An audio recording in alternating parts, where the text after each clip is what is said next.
Let us then be true and faithful, trusting, serving every day. Just one glimpse of Him in glory will the toils of life repay when we all get to heaven. What a day of rejoicing that will be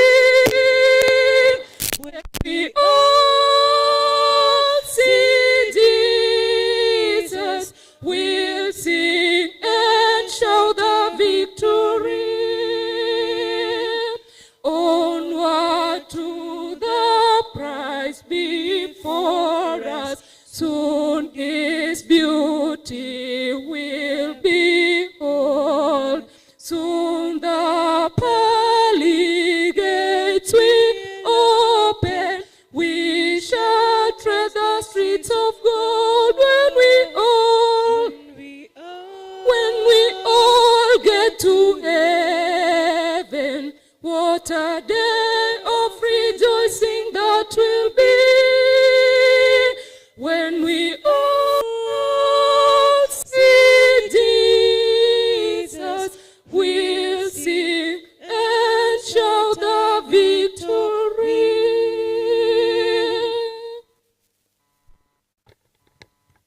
15 nyimbo za Kristo. 15 nyimbo za Kristo.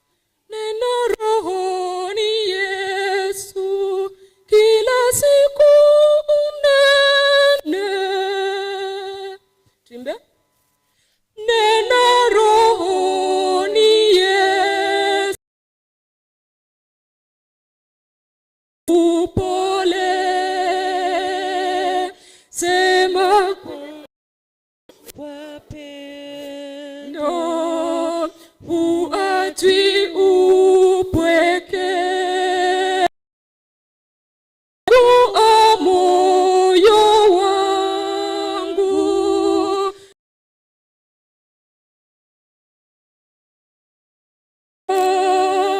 jaza roho na sifa, sifa za kila siku une vile kwa upole, nong'oneza pole, kwa pole wapenda uhuruni wa nisikie maneno, achwi upweke.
kila siku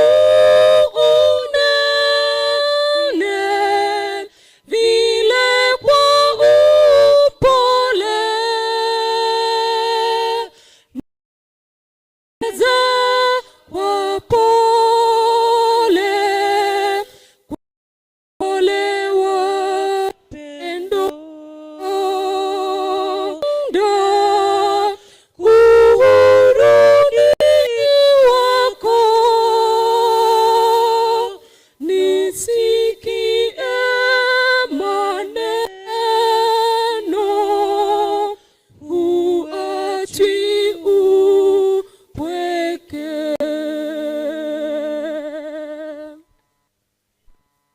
Choir chirichekire, kindly register with us.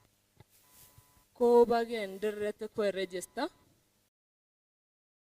Nye hapa mje mtufungulie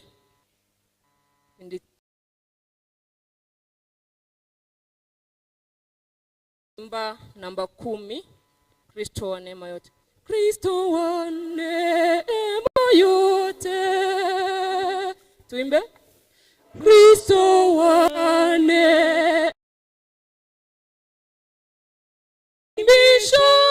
moyo wangu mifulizo ya baraka inaamsha shangwe kuu. Unifunze nikupende nikuandame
yake ni moto pata uzima, nayo nuru inayong'aa gizani. Tutangaze neno hili kwa mataifa, wamjue Mungu.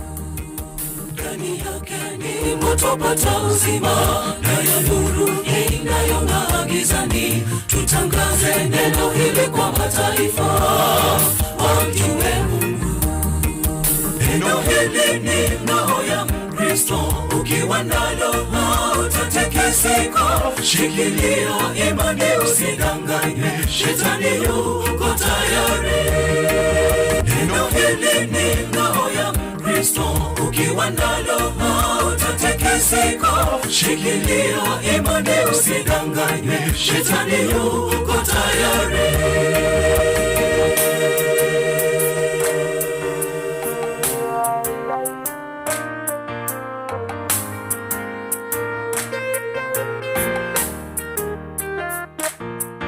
Neno hili ni ngao ya Kristo, ukiwa nalo hautatikisika. Shikilia imani usidanganywe, shetani yuko tayari. Neno hili ni ngao ya Kristo, ukiwa nalo hautatikisika. Shikilia imani usidanganywe, shetani yuko tayari. Tuna maabudu nani? Ni Mungu au ibilisi? Soma maandiko ndugu, utajua nani wa kuabudiwa. Soma maandiko ndugu, utajua nani wa kusujudiwa. Tuna maabudu nani? Ni Mungu au ibilisi? Soma maandiko ndugu, utajua nani wa kuabudiwa. Soma maandiko ndugu, utajua nani wa kusujudiwa. Tuna maabudu nani? Ni Mungu au ibilisi? Soma maandiko ndugu, utajua nani wa kuabudiwa. Soma maandiko ndugu, utajua nani wa kusujudiwa.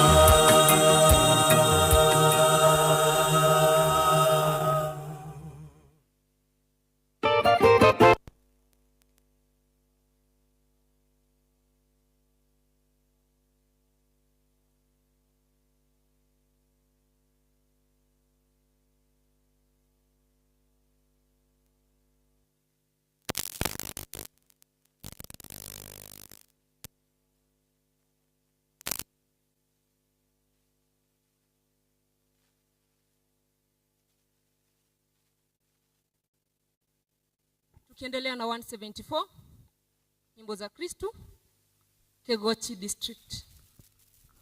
Mje kwa wimbo Kegochi District.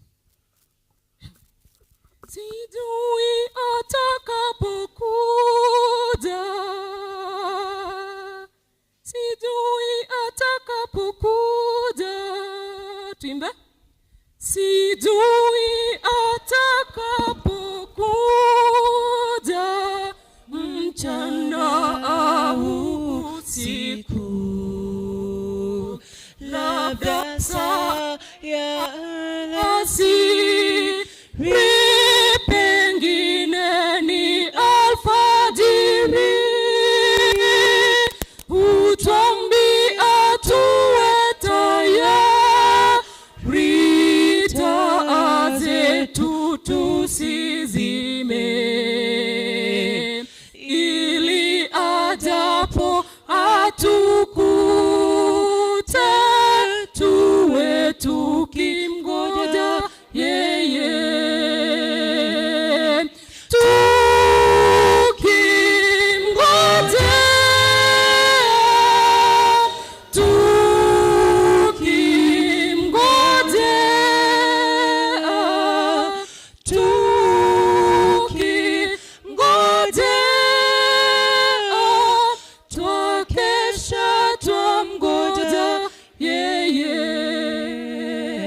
Wapo Ruanga District. Verse 2. Nakumbuka huruma zake, bei ya wokovu wetu.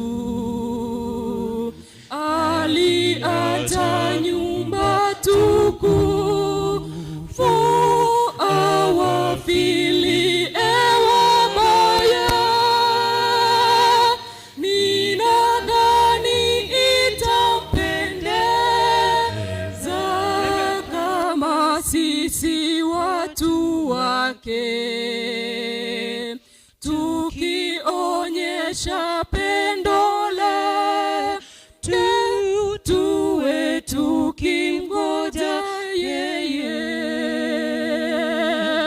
Tukesha tukimgoja, tukesha tunakungoja wewe, tukesha tukimgoja, tukesha tumgoja yeye. Maruanga, nisianze kuita majina, nisianze kuita majina tafadhali. Yesu Mwokozi mpendwa, wajua walihifadhi tumaini la kukuona, la kukaribishwa nawe, ukija kwa watu wengine kama mhukumu wao, wangu utakuwa rafiki na kesha na kungoja wewe.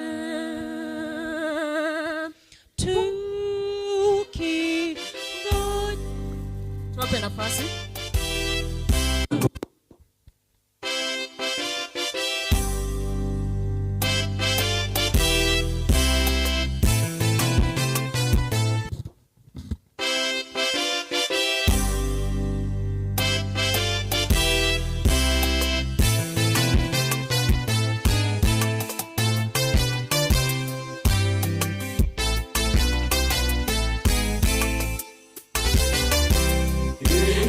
Yoabu akaanguka kifulifuli, hata nchi akasujudu akambariki. Yoabu akasema, leo mimi mtumwa wako najua ya kwamba nimepata neema machoni pako, Bwana wangu mfalme, kwa kuwa mfalme amemfanyia mtumwa wake haja yake.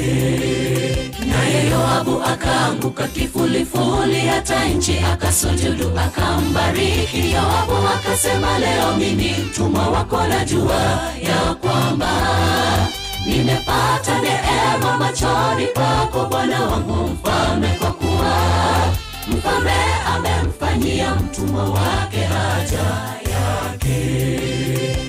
Unyenyekee kwake Bwana Yesu, utapata baraka kama Yoabu alivyopata baraka kutoka kwa mfalme. Yoabu alipata neema machoni pake mfalme kwa kunyenyekea.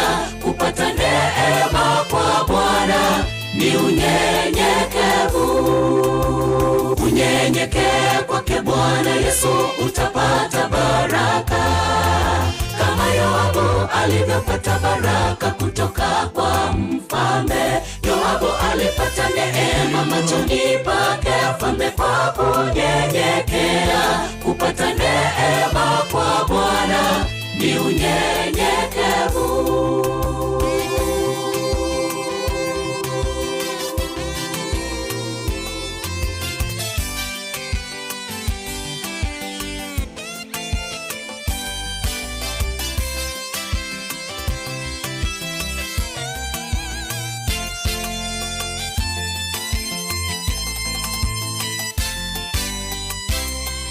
Yapo mengi yanayotupeleka pabaya, wapo wengi wanaotuwazia mabaya. Wametega mitego mbele yetu ili tufie njiani.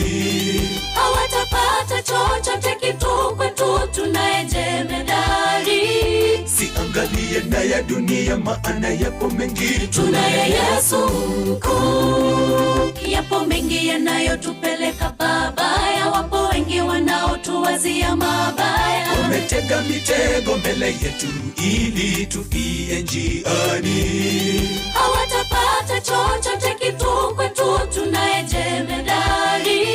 Siangalie na ya dunia, maana yapo mengi. Tunaye Yesu mkuu. Unyenyekee kwa kwake Bwana Yesu utapata baraka, kama Yoabu alivyopata baraka kutoka kwa mfalme. Yoabu alipata neema machoni pake mfalme kwa kunyenyekea. Kupata neema kwa Bwana ni unyenyekevu.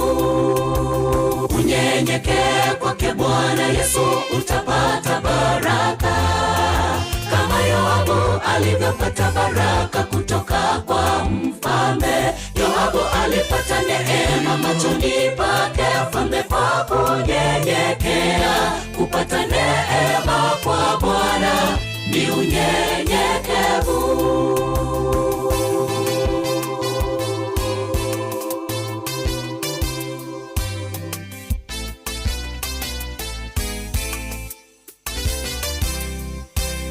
Heri unyenyekevu kuliko kiburi, yote yatapita. Ni ubatili mbele zake Bwana, maisha bila yeye ni bure. Muite yeye atakukweza kwa mkono wake. Uwe na moyo mwema naye atakuona na kukuzidishia. Heri unyenyekevu kuliko kiburi, yote yatapita. Ni ubatili mbele zake Bwana, maisha bila yeye ni bure. Muite yeye atakukweza kwa mkono wake. Uwe na moyo mwema naye atakuonya na kukuzidishia. Unyenyekee kwake Bwana Yesu utapata baraka, kama Yoabu alivyopata baraka kutoka kwa mfalme. Yoabu alipata neema machoni pake mfalme kwa kunyenyekea. Kupata neema kwa Bwana ni unyenyekevu. Unyenyekee kwake Bwana Yesu utapata baraka, kama Yoabu alivyopata baraka kutoka kwa mfalme. Yoabu alipata neema machoni pake mfalme kwa kunyenyekea. Kupata neema kwa Bwana ni unyenyekevu. Unyenyekee kwake Bwana Yesu utapata baraka, kama Yoabu alivyopata baraka kutoka kwa mfalme. Yoabu alipata neema machoni pake mfalme kwa kunyenyekea. Kupata neema kwa Bwana ni unyenyekevu.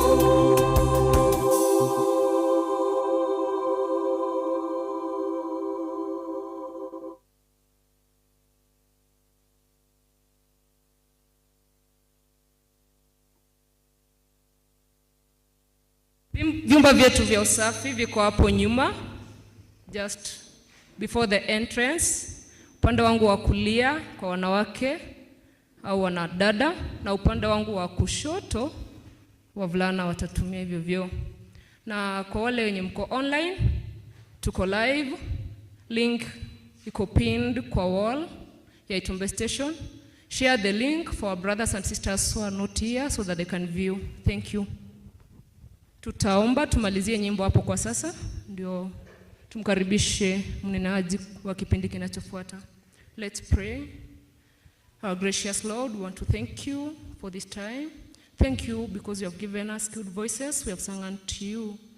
As we are going to usher another kipindi, we pray that you may help us, give us truth understanding, give us humble time, Lord Jesus Christ. May your Holy Spirit come and intervene with us as we start this till the end. It's our prayer by faith in the name of Jesus Christ.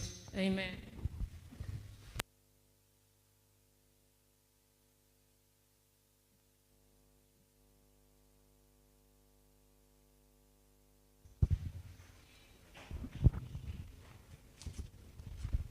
Hi, church. As a Chinsa, we are going to do a book by the name Messages to Young People, and we can get our key verse from the book of Proverbs, chapter 4, verse 23.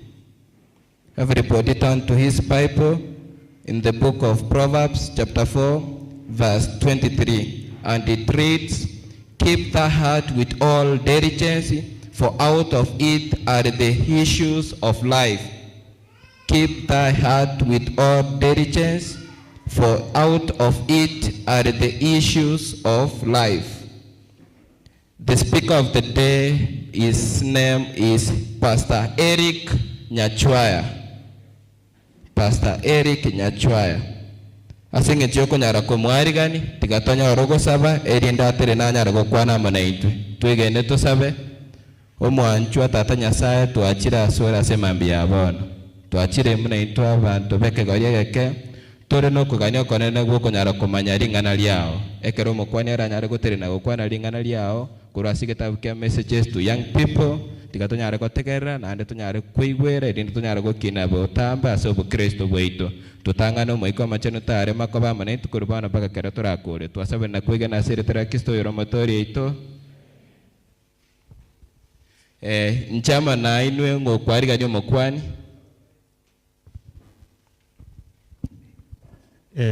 Asante sana kwa ajili ya kunikaribisha. Wacha niwasalimu kwa jina la Yesu. Hamjambo. Hamjambo tena. Ni kama wengine tumekasirika, na ingekuwa mimi ni wewe, ningefurahi kwa sababu Mungu ametuwezesha kufika hii siku yake takatifu kwa ajili ya kujifunza kama sisi vijana. Nimefurahi sana kwa sababu ya kujumuika nanyi hapa siku ya leo, kwa sababu ya kujifunza yale ambayo Mungu ametuwezesha tuweze kujifunza, ndipo tunapoendelea kukua katika haya maisha, tuwe watu ambao tunamjua Yesu Kristo na njia zile ambazo anahitaji tupate kuishi nazo. Umeshasikia kwamba kwa majina ni Pastor Eric Nyachwaya. Niko hapa kwa niaba ya Pastor Silas Nyananga mwenye akufika. So siku ya leo tutakapoingia katika chapter 15 of the book of Message to Young People, the title is The Soul and the Temple. When we talk about the soul and the temple, Ellen G. White comprises that the human mind and the earth to a temple. So, when we talk about the soul and the temple, we are talking about the soul and the earth. So, we are talking about the mind and the earth, which comprises to be the temple of the Lord. A sacred place where God's presence should dwell. She hatches young people too. So when Ellen G. White writes this book of Message to Young People, kuna vitu ambazo anataka tupate kuvijua na kuvifanya kama sisi vijana. Ya kwanza ni ya kwamba to develop self-control, especially over thoughts, desires and habits. Ya kwamba tuwe watu ambao tuko na self-control kwa yale ambayo tunafikiria, na kwa yale ambayo tunahitaji, na kwa yale ambayo tunayoyaona.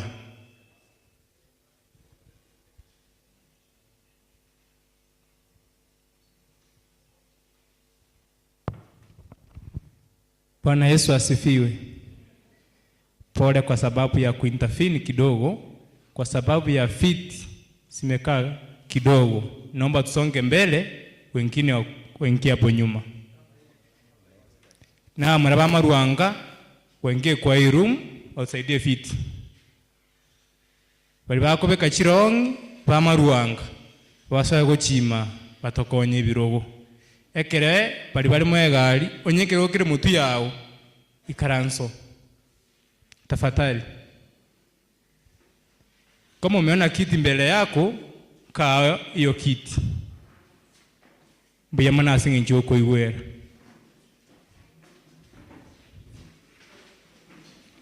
Nimesema kama kiti kiko mbele yako, ukae hiyo kiti.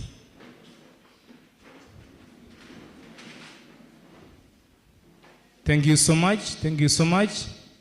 Hapa katikati chana watu wakisonga kwa sababu kuna viti hapa.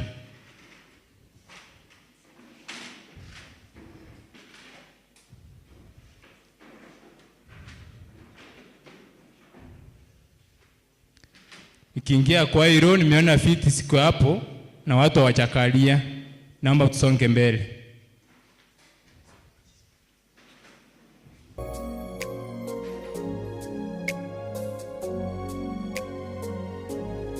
Songe mbele. Kuna viti zingine nimeona hapa.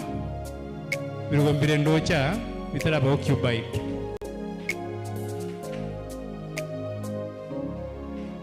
Okay, thank you so much. Mungu wetu ni upendo, Tunaendelea mahali tulianzia ya kwamba alituagiza tunapoendelea kuishi kaya maisha ya kwamba tuwe na kitu ambacho tunaita self control, especially over thoughts and desires. So lazima tuwe na self control kwa yale ambayo tunahitaji na kwa yale ambayo tunafikiria na kwa yale ambayo tunayo. Another point is that to avoid influence or the weaken the moral character. Fill the mind with pure, uplifting thoughts by studying the Bible, prayer, and Christ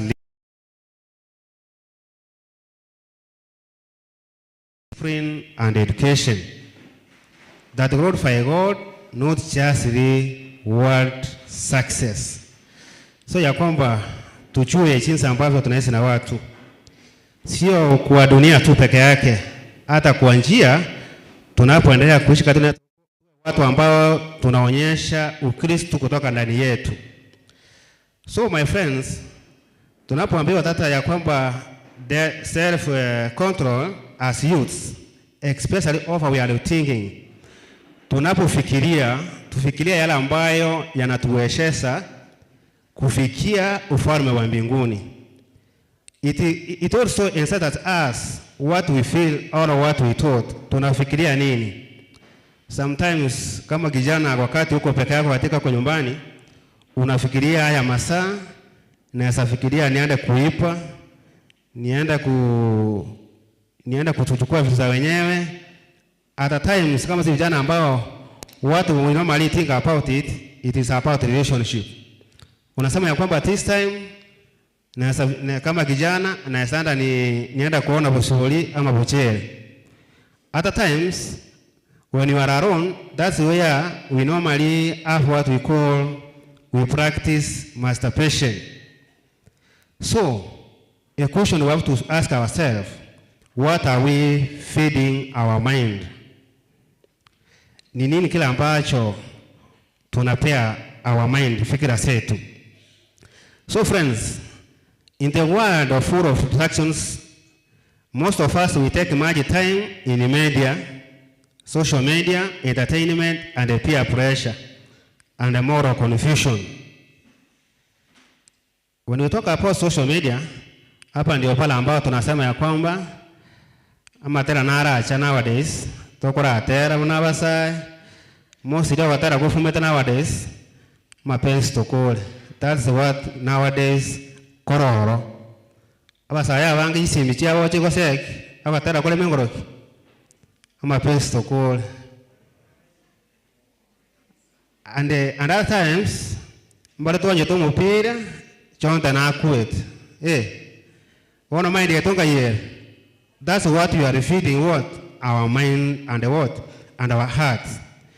However, our bodies are the temple of the Lord. Ata keire afitiwu amangana Nyasaye na amangana yobusera bwa Nyasaye. Gatoka samakura ase kitabu kia Psalms chapter 119 verse 130. It says, feed your mind with light. Feed your mind with light. So we are talking about what we are supposed to feed our mind and our heart. It also refers how, what are we eating? Because we have already known that our bodies are the temple of the Lord, where the Holy Spirit dwells. And when the Holy Spirit dwells in our hearts, it means we have to be Christians fully, the followers of Jesus Christ, to do what we do, what we think, and what we are going to do. Some of us sometimes we forget about God, and we know we say that we are alive by ourselves. But friends, we are alive by the grace of the Lord. If God may say today that die, you will die. You cannot be saved alone. That's why we see that the entrance of your words gives light. It gives understanding to the temple. That's from the book of Psalms, chapter 119, verse 130.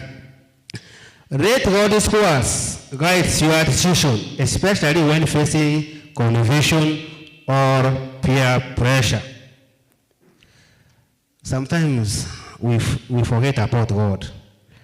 Like now at this age of ours, for whom we are looking for our spouses or our couples, we forget that God is not there and we decide to do for our own choice. And that's where we have fallen. Badala ya kuangukia, umeangukiwa.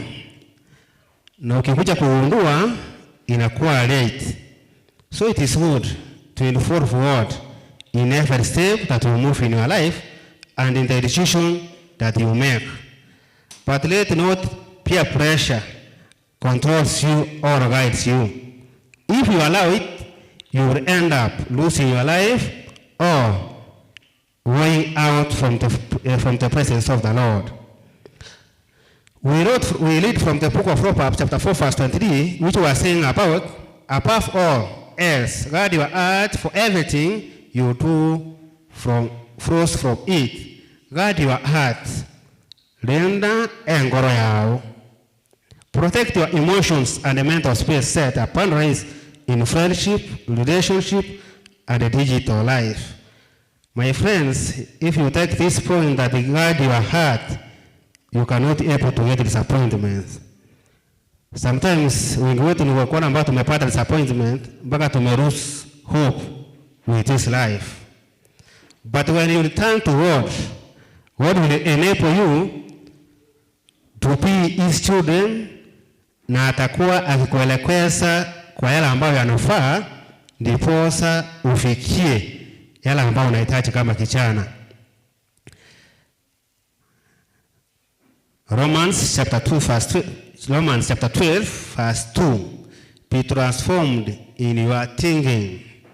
Don't follow courage at first, pride. You know there are some youths here in their culture or their families. Unaweza pata babu alikuwa na wake watatu ama wawili. You also want to imitate what your grandfathers were doing. Kama kijana unasema my mother was married when he was 35 years. Who am I to be married at 25 years? So you want to reach the point of your grandfathers and your grandmothers or your uncles or your aunties.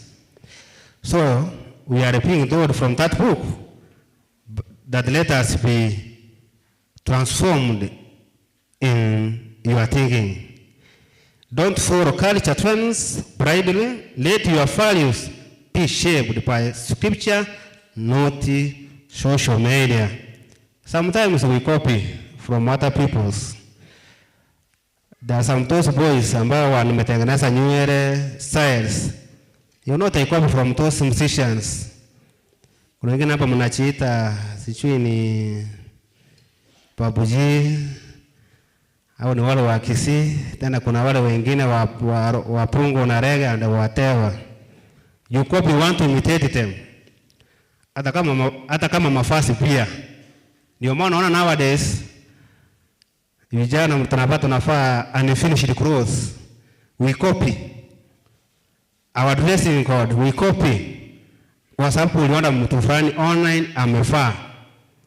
That's what even nowadays in our relationship we need to copy to be like somebody else.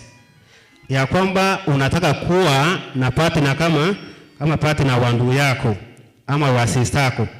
So friends, what I want to say, let be transformed by your thinking, not copying or not capturing from your friends. Be transformed by the renewing of your mind. Secondly, what another thing is from James 1:5, seek godly wisdom. If any of you lacks wisdom, let him ask from God. God is giving us everything. God has not been able to limit us what we are supposed to have. But we have to ask God what we need in our lives. Sometimes you are struggling, getting a job, getting a school fees, but God is there for you when you work on the right ways. Ask God for guidance when making big choices, schools, relationship, and a career. When we talk about career, some of us are working, but we are working even on Saturdays. You forget about what? About the Sabbath. How good it was.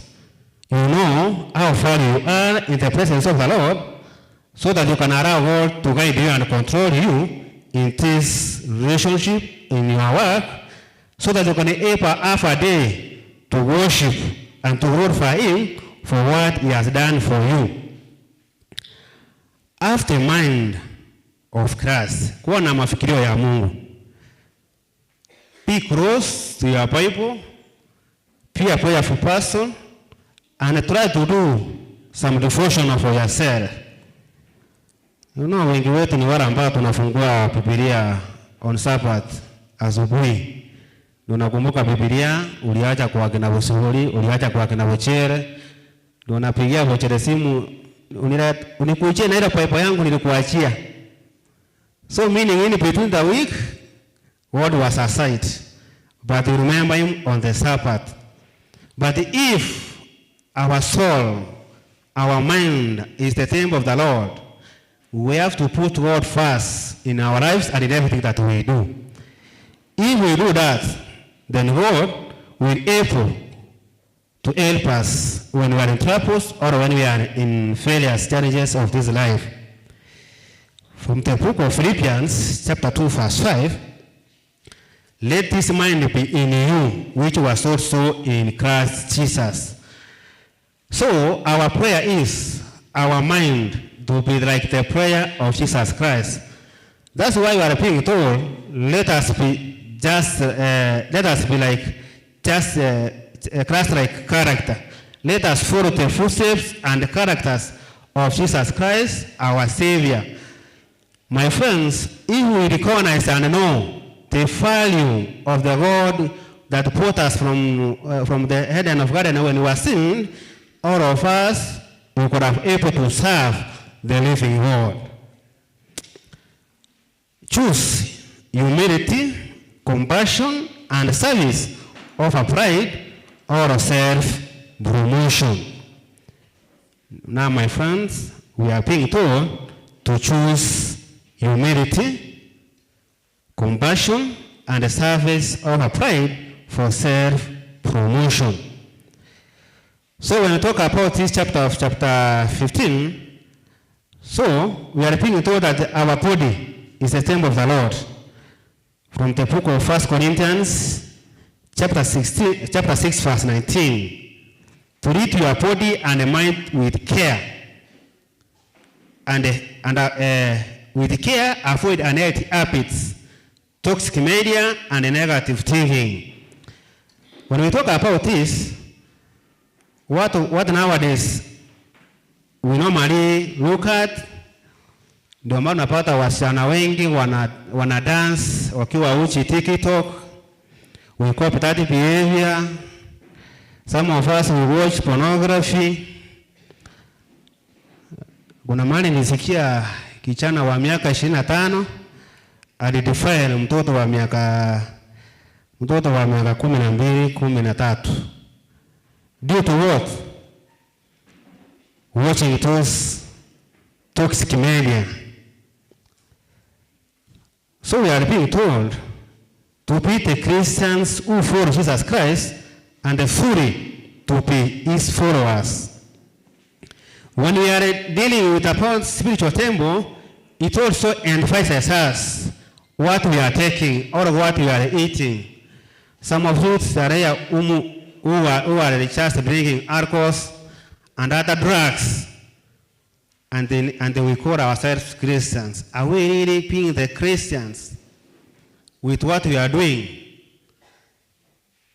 Our desire is that we copy the character of Jesus Christ and to follow. We are used so that we can able to reach where our God needs us to reach. Some of us, we are the one who have cancelled our desires. God has a good plan for our lives. But what we do is what that God has not able to listen us. When we read from the book of Isaiah chapter 59 verse 1 to 2, we also ask why God is not getting our prayers. The answer is there, that our sins is what has separated from who? From Jesus Christ. But if we do what is good and what God commands us to do, for sure, we shall be called the children of God and the servant of God who God has called in this service. So Ellen G. White emphasizes that the human soul is like a sacred temple dedicated to God. She urges young believers to live with faithfulness, obedience, nurturing their mental and spiritual facilities through communication with Christ. This now is to surrender and to connect with Jesus Christ. We have to have a connection with Jesus Christ. And the connection comes when we read the Bible and when we pray. Not only that, and when we are being faithful to God. When we talk about faithful, I normally know when we talk about faithful is that we be faithful in our relationships and in our lives. But also God himself wants us to be faithful. That's why we have to evaluate and purify the mind and the heart. We have to keep our mind and the heart pure for Christ to rule us and guide us. And when we do that, there's nothing will be hard or impossible in Christ to us. What we can ask God, what can He able to do for us if we are faithful to Him? Bring creative understanding and source and a moral judgment. Whatever we do now, sometimes we confess that chapter of Ecclesiastes chapter 20 verse 1, that enjoy your youth while you are young. And we talk about, but remember. What are you coming to remember? You say that now I'm a youth, let me enjoy my youth doing evil. And when you get old, and when you get old, you will come now to church. But friends, let us try to keep to be near Jesus Christ and to follow His desires. So, when we have had that, now it is for us to know what God needs us to do. As I finish from the book of Colossians, chapter 3, verse 2, somebody to read for us, please.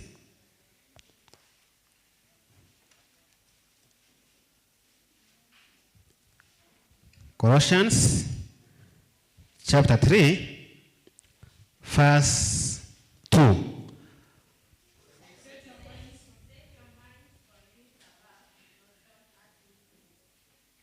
So, set your mind on things that are above. So, let not your mind to be lowered, but to be what? To be raised with what? With the big things that are above. And about these big things are the things that God has allowed us to reach. That's why when nasemanga ya kwamba we as youths, when you are the age of 25, 24, you need the rate of 35, 40 because of money or because of something that you have seen, which is there. That's not what this verse enables us to understand. This verse enables us to set our mind on good things which are where? On our path. So friends, let us allow to be controlled and to be ruled by Jesus Christ. And if we accept to be ruled by Jesus Christ, our life will be good and will be successful. But if we control ourselves to be controlled by the mind and with our heart, without Jesus Christ, we shall get lost and we shall enter into the judgment. Now, no condemnation for those who have trusted God. No condemnation for those ones who have given their lives to Jesus Christ in Jesus' name. So, it is now for your choice to choose that your body and your life, where could you put it? In the hands of the Lord or in the hands of Satan, doing the worldly things? It is my desire to urge you, friends, to follow the right way and the right channel of Jesus Christ. Because Jesus died on the cross because of our sins, and now God is calling us to be His children from what we are doing and from what we are thinking and from what we are planning to do. And may God bless us in Jesus' name. I can help you to rest and have a prayer.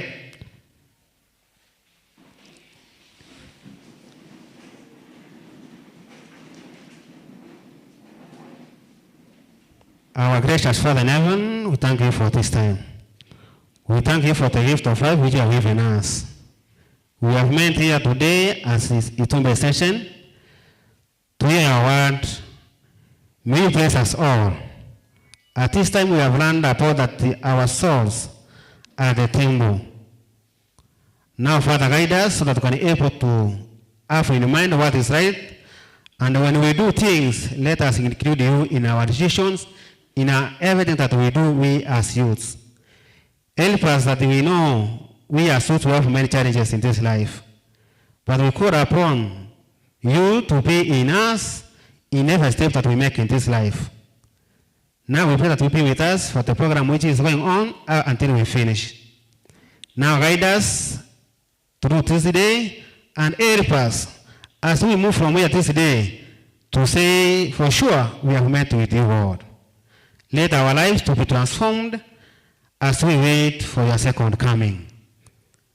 Our pressure it is when all of us to be in heaven where you have gone to prepare for us. And you have already said you are coming soon.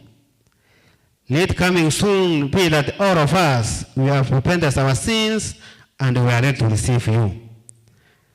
Now let your Lord be glorified as we end this day and say for sure you are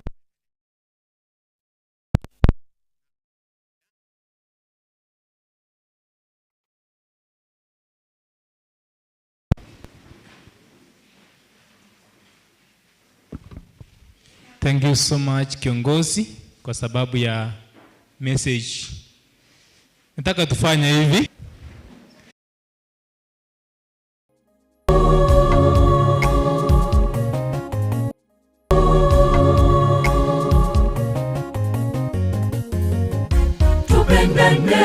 Tupendane, tuonyeshe upendo usio na unafiki. Tupendane, ndiyo amri kuu Yesu alotuachia. Tupendane, tuonyeshe upendo usio na unafiki. Tupendane, ndiyo amri kuu Yesu alotuachia.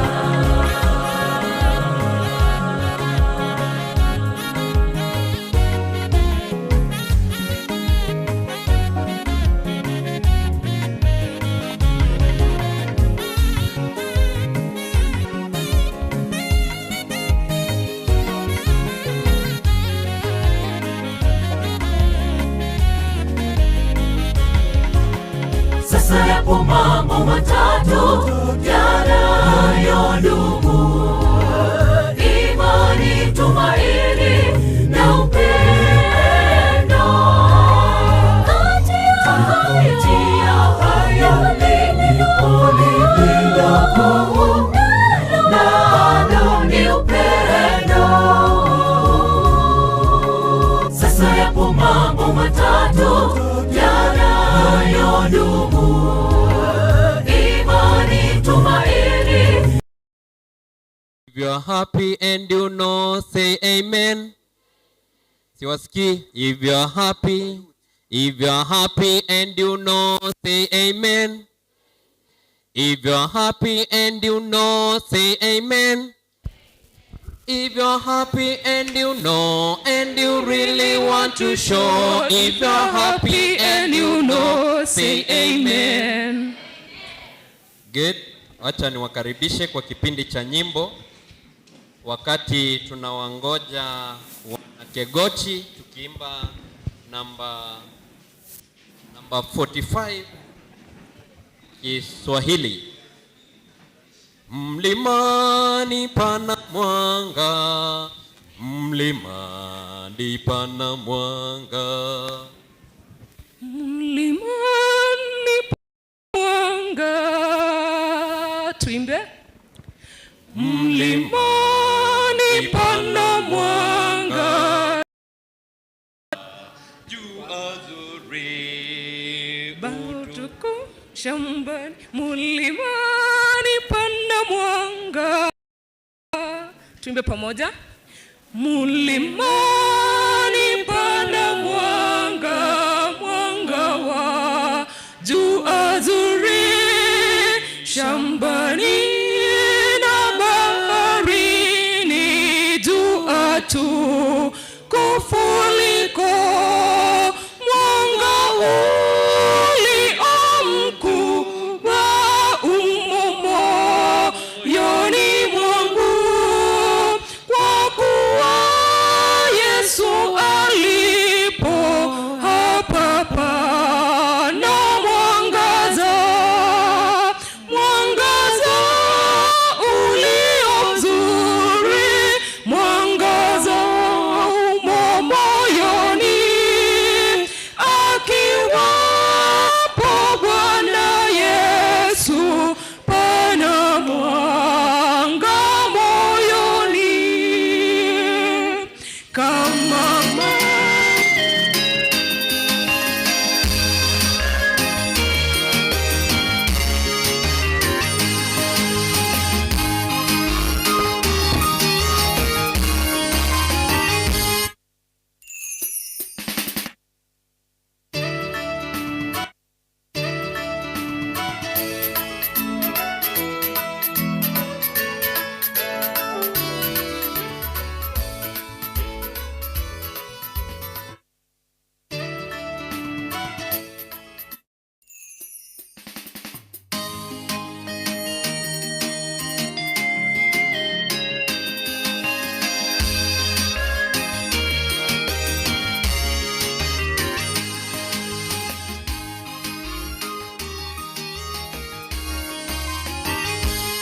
unapotembea kwenye dunia, ujue kuna malaika daima atembea kando yako, jua anakupiga picha, rekodi zako anazichukua na kuzipeleka mbinguni, na siku ya mwisho ndugu yangu utashangaa, na siku ya mwisho ndugu yangu utashangaa.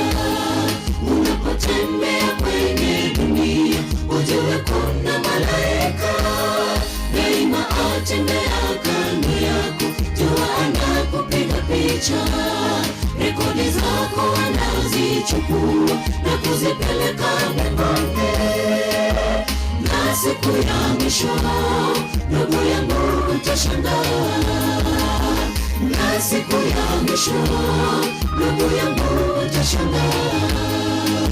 Siku ya hukumu mikanda yote italetwa, kila mmoja na mkanda wake kwenye runinga ya mbinguni. Ndugu yangu, mkanda wako utaonyesha picha gani? Ni picha ya kufurahi ama ya kutia aibu? Itengeneze picha yako kabla ya siku ya hukumu, itengeneze picha yako kabla ya siku ya hukumu. Siku ya hukumu letwa, kila mmoja na mkanda wake kwenye runinga ya mbinguni. Ndugu yangu, mkanda wako utaonyesha picha gani? Ni picha ya kufurahisha ama ya kutia aibu? Itengeneze picha yako kabla ya siku ya hukumu, itengeneze picha yako kabla ya siku ya hukumu.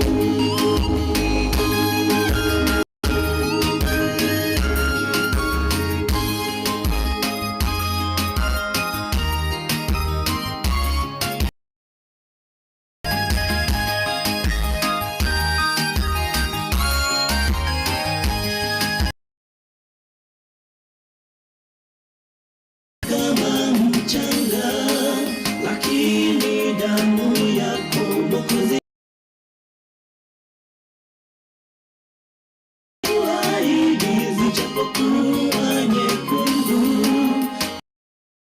akwisha ziwe kama theluji.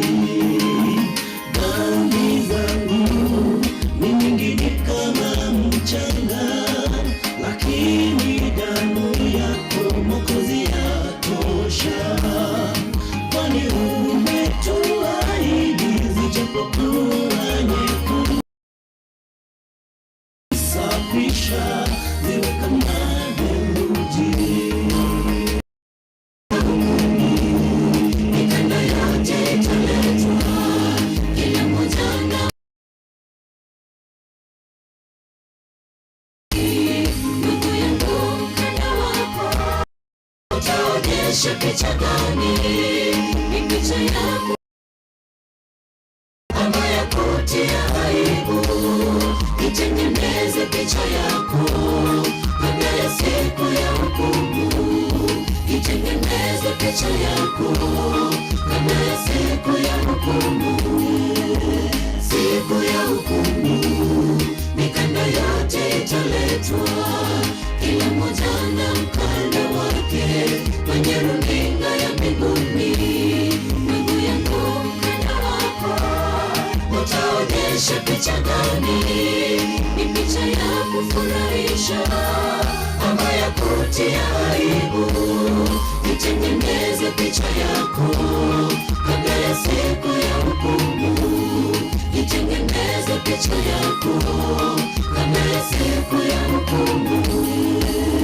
Siku ya hukumu, mikanda yote italetwa, kila mmoja na mkanda wake kwenye runinga ya mbinguni.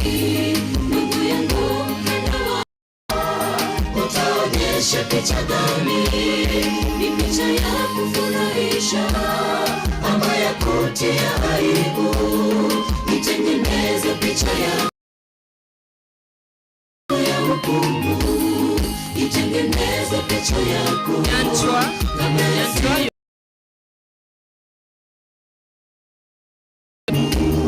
Mikanda yote italetwa, kila mmoja na mkanda wake kwenye runinga ya mbinguni. Ndugu yangu, mkanda wako utaonyesha picha gani? Ni picha ya kufurahisha ama ya kutia aibu? Itengeneze picha yako kabla ya siku ya hukumu. Itengeneze picha yako kabla ya siku ya hukumu.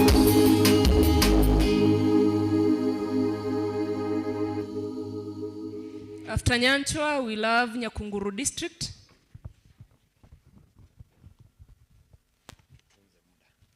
Tutunze muda.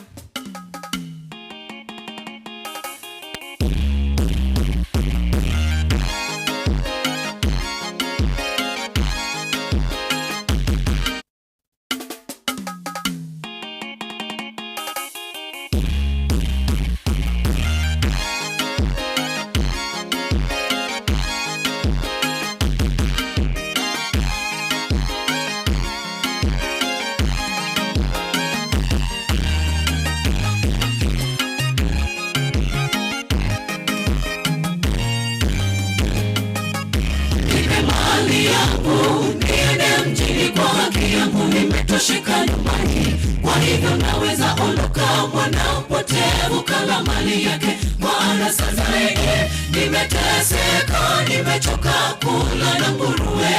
Narudi nyumbani, nipe mali yangu. Niende mjini kwa haki yangu, nimetosheka nyumbani. Kwa hivyo naweza ondoka, mwana mpotevu kala mali yake. Maana sasa hivi nimeteseka, nimechoka kula na nguruwe.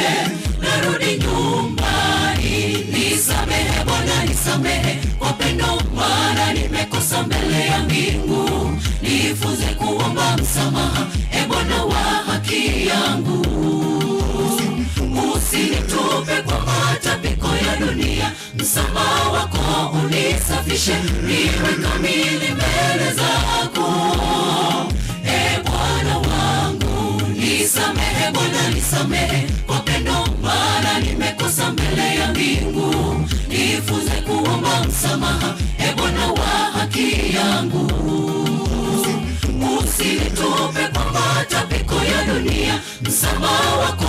unisafishe niwe kamili mbele zako, e Bwana wangu.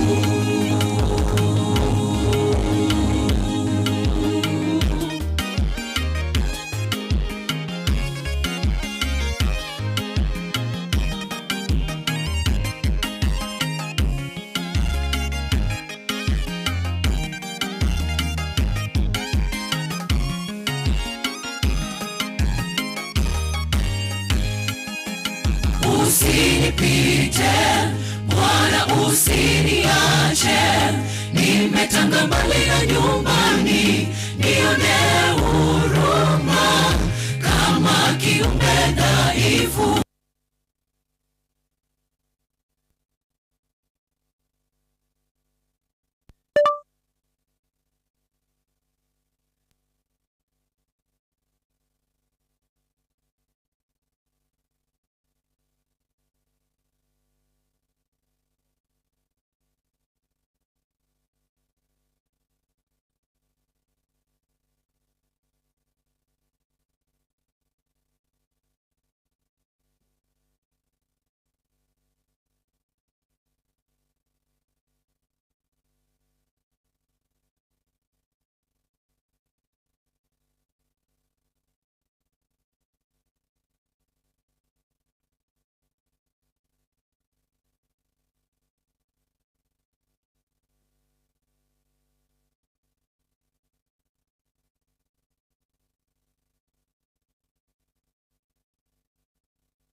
Flight mode.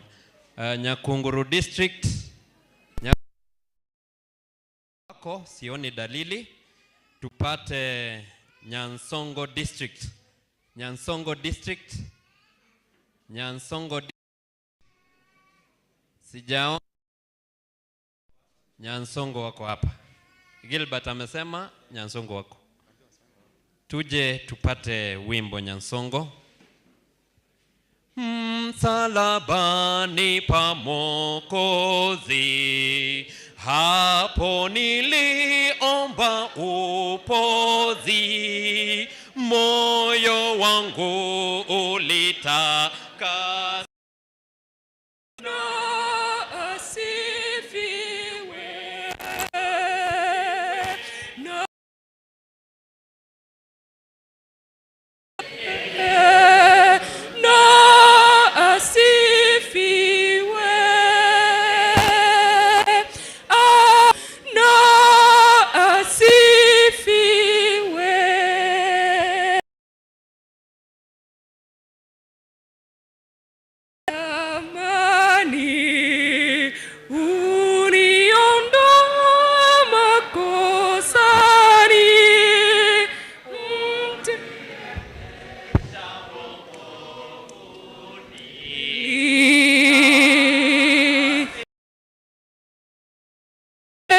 Asifiwe na asifiwe na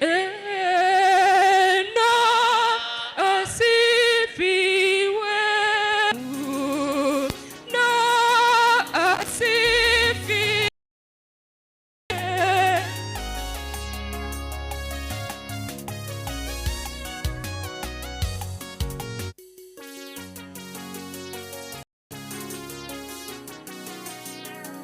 Tuwe kimya, tuwape nafasi.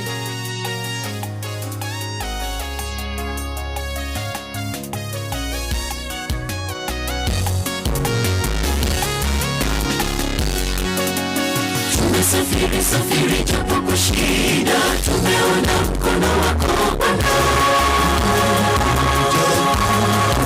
Mpaka mahali tumefika, tunasema wewe ni Ebeneza. Sifa zote ufanye kwako wewe hata milele. Sifa zote ufanye kwako wewe hata milele. Sifa zote ufanye kwako wewe hata milele. Sifa zote ufanye kwako wewe hata milele. Tumesafiri safiri japo kwa shida, wako Bwana. Mpaka mahali tumefika, tunasema wewe ni Ebeneza. Sifa zote ufanye kwako.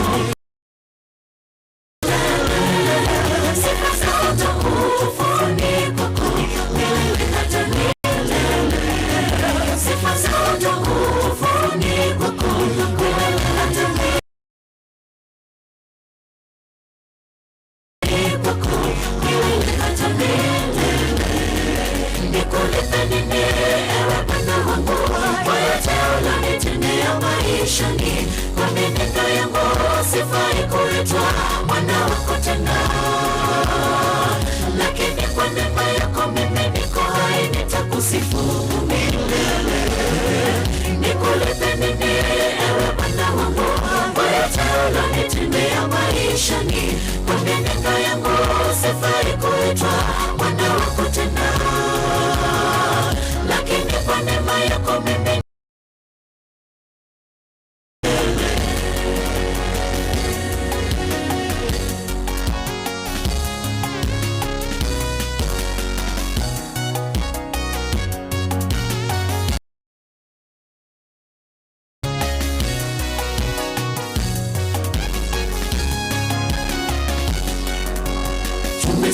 sikia mambo makuu unafanyia wana Israeli.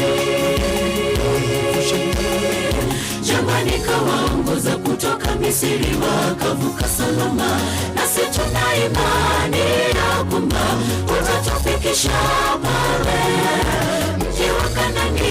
Mwisho wa safari washindi tutafurahi, nasi tuna imani ya kwamba utatufikisha pale mji wa Kanaani. Mwisho wa safari washindi tutafurahi. Tumesikia mambo makuu unafanyia wana Israeli. Jamani, kawaongoza kutoka Misri wakavuka salama, nasi tuna imani ya kwamba utatufikisha pale mji wa Kanaani. Mwisho wa safari washindi tutafurahi, nasi tuna imani ya kwamba utatufikisha pale mji wa Kanaani. Mwisho wa safari washindi tutafurahi. Nikulipe nini ewe Bwana wangu kwa yote ulionitendea maishani? Kwa mienendo yangu sifai kuitwa mwana wako, lakini kwa neema yako mimi niko hai, nitakusifu milele. Kwa yote ulionitendea maishani, kwa mienendo yangu sifai kuitwa mwana wako tena, lakini kwa neema yako mimi niko hai, nitakusifu milele. Nikulipe nini ewe Bwana wangu kwa yote ulionitendea maishani? Kwa mienendo yangu sifai kuitwa mwana wako tena, lakini kwa neema yako mimi niko hai, nitakusifu milele. Nikulipe nini ewe Bwana wangu kwa yote ulionitendea maishani? Kwa mienendo yangu sifai kuitwa mwana wako tena, lakini kwa neema yako mimi niko hai, nitakusifu milele.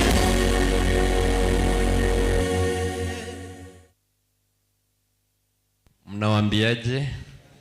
Hii ndio kwaya peke yake iko na wanaume wengi, mwanamke mmoja. Ubarikiwe dada. Karibu. God is good all the time. Tusimame na nyimbo zetu, hymnal songs number 485. Chorister atupe sauti.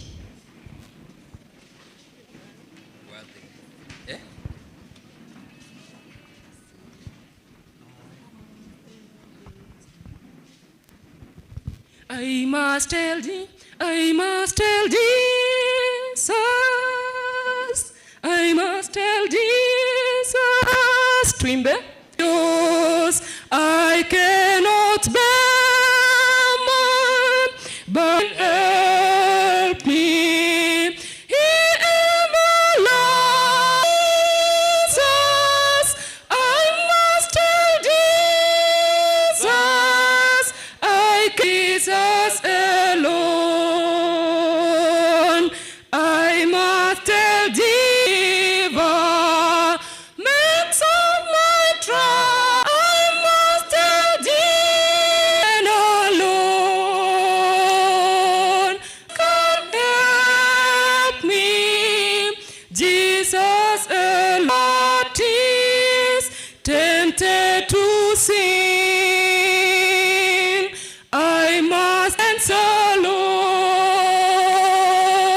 I must tell help me, Jesus alone. 29 verse 12. Tusome, then you will call pray to me and I will hear you. Tuombe. Baba ni kasi hadi tamati. Ni katika jina safi tunaomba na hata kuamini. Amen.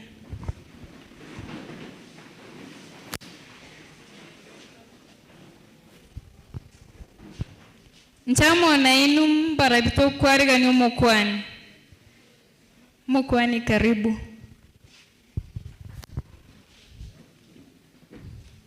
Hello.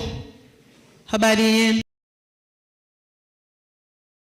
Hivi tuone kama tuko salama. Hawa hapa chini na mewakazi. Ngova gechi.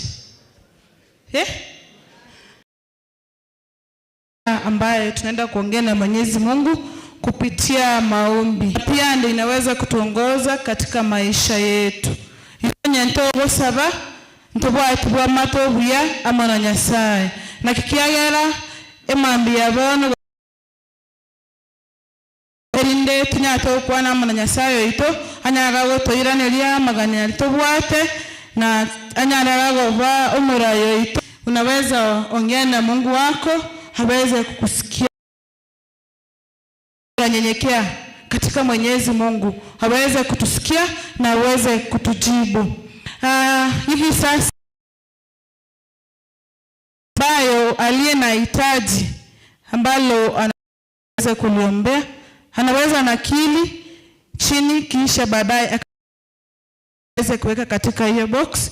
Tukiomba, haijalishi unaomba aje, haijalishi ni njia gani ambayo unatumika kuomba. In the book of Matthew chapter pale ambapo tunaona ombi ambayo Mungu aliweza kufunza the 12 disciples, aliweza kuonyesha jinsi ambavyo wanaweza kuomba. Nasi pia tumeitwa tuweze kuomba. Tunapoomba inafika mahali ambapo tunapata kubuild a relationship with God, a good relationship with God. Kama hauna uhusiano mwema na Mwenyezi Mungu, naye hawezi kuwa na uhusiano mwema kuja kwako. Naye hawezi kujibu maombi yako kama hauna uhusiano mwema kwenda kwake. Pia unapokuwa na uhusiano mwema kwenda kwake, naye ana deepen your connection with God. Ana deepen uhusiano wako, unaenda ndani kiundani katika Mwenyezi Mungu. Naye pia ana fastening all our faith, our trust in him. Tukua anaweza kutufanya tuweze kuwa na imani ndani yake. Tunapokuwa na imani ndani yake, naye anaweza kutujibu maombi yake. The five jinsi ambavyo tunaomba. Hakika unaweza ambiwa utajua jinsi ambavyo tunaweza kuomba. Kile ambacho ningeweza kusema siku ya leo, tunapoomba, let's share your thoughts, feelings ambazo uko nazo.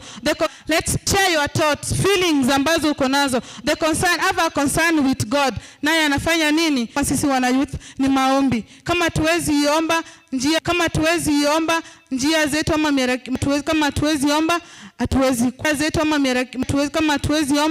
hatuwezi kuwa genuine in God. If you want to be genuine in God, let's do what?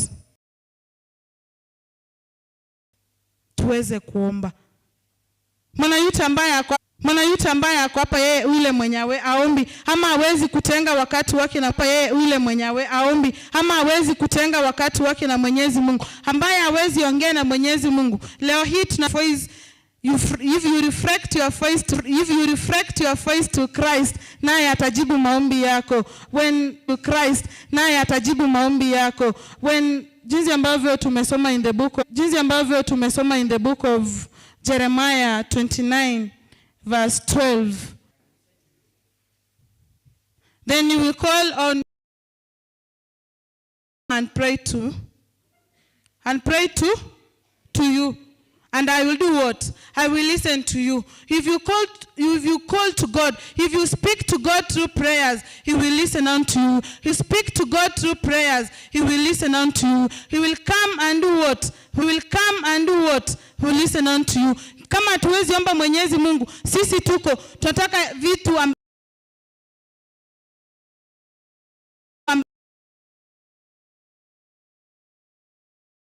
kusikia maombi yetu, ama hawezi sikiza kila ambacho tunahitaji aweze kutufanyia Mwenyezi Mungu. The conversation we make to God, it will also determinant jinsi ambavyo tunafanya nini, tunaongea na Mwenyezi Mungu. Kama tuwezi ambavyo tunafanya nini, tunaongea na Mwenyezi Mungu. Kama tuwezi make a conversation to God, kama tuwezi ongea book of Mark chapter 10 verse to God, kama tuwezi ongea book of Mark chapter 10 verse 46 to 45 in the book of, is it? Bartimayo alikuwa kibofu. In the book of Mark, kwenda kwa Mwenyezi Mungu, anaweza kututimizia ahadi zetu, anaweza kututimizia yako. Haijalishi ni vitu gani ambavyo unafanya vinakuzuia katika maombi yako, lakini kwa ni wakati peke yake uko na changamoto, hapana. Kila wakati tuweze kumlilia Mungu kuwabariki. Tunapoimba ile, yes, tunapoimba hiyo kuja hapa mbele, hakika tukimaliza tutaweza kuomba.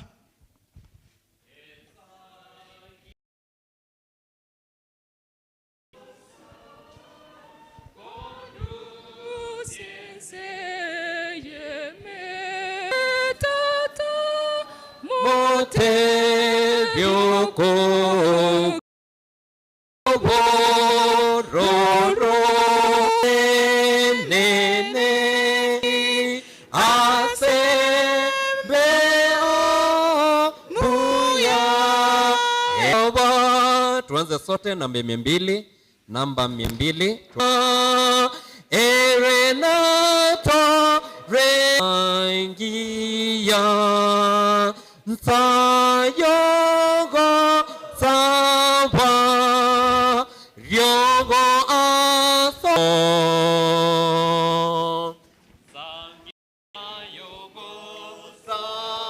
wetu ambao unatupenda kila wakati, sisi tukiwa wana wako,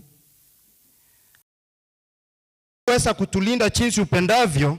Na hakika Mfalme, tunapotembea, tunapokuwa, alitakuwepo kesho kama sisi vijana hatutakuwa, kwamba ukaweza kutulindia imani zetu, ili Yesu tuweze kutetea injili yako takatifu,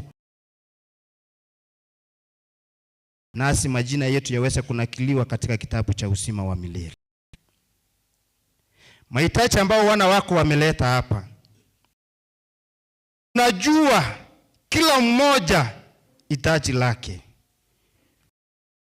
hilo hitaji jinsi upendavyo Mwenyezi Mungu, kwa sababu wewe ni Mungu ambao unatupenda na unajibu. Mfalme, tuomba ukutane na wote, hata wale ambao hawakupata wakati wakuje kushiriki pamoja na sisi hapa.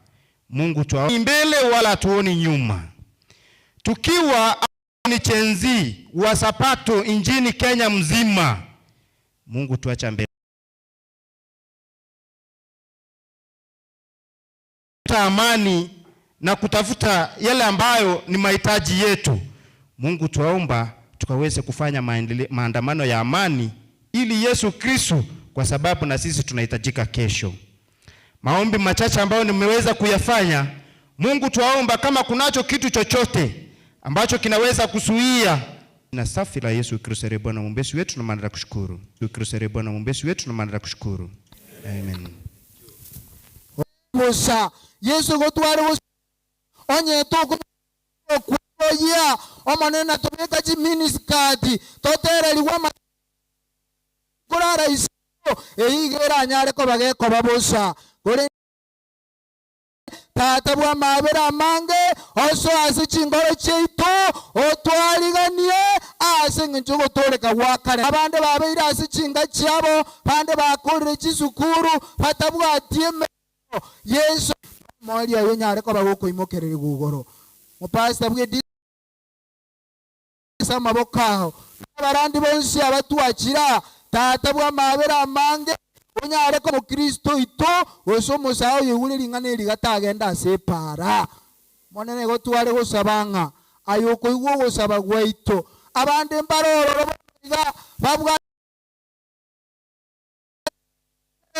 igari kerwe mesi love you anymore. Yesu moinyoringa amapenzi yense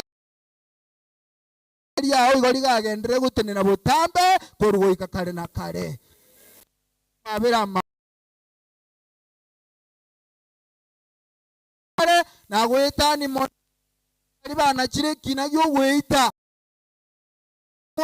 Yesu bago semeli nandu bamente chinguru otoirane lyonsi nekera tuguika igorari togotere kwa musani manu ye ngondi abasaye baitumbe station bonsi na baro banyoreka naso gutolika gwa kare na kare bono tosese ni twesi guru gutaba waito inse ya mabera Yesu Kristo na keroyo matebe. Amen. God bless.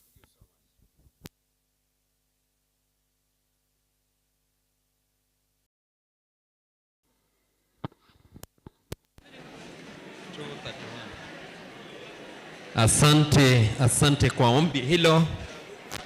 Asante kwa ombi hilo. Tunapoendelea kungoja mnenaji atakaye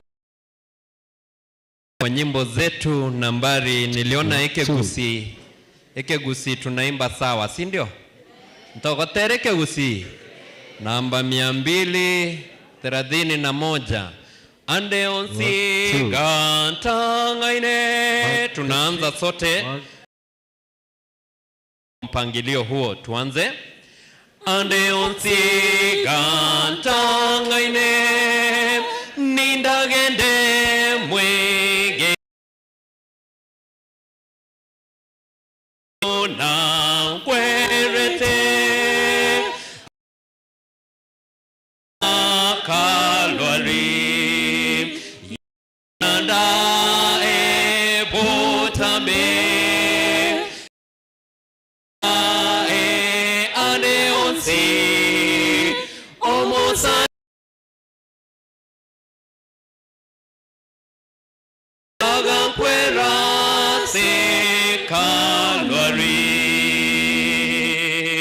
Nagokire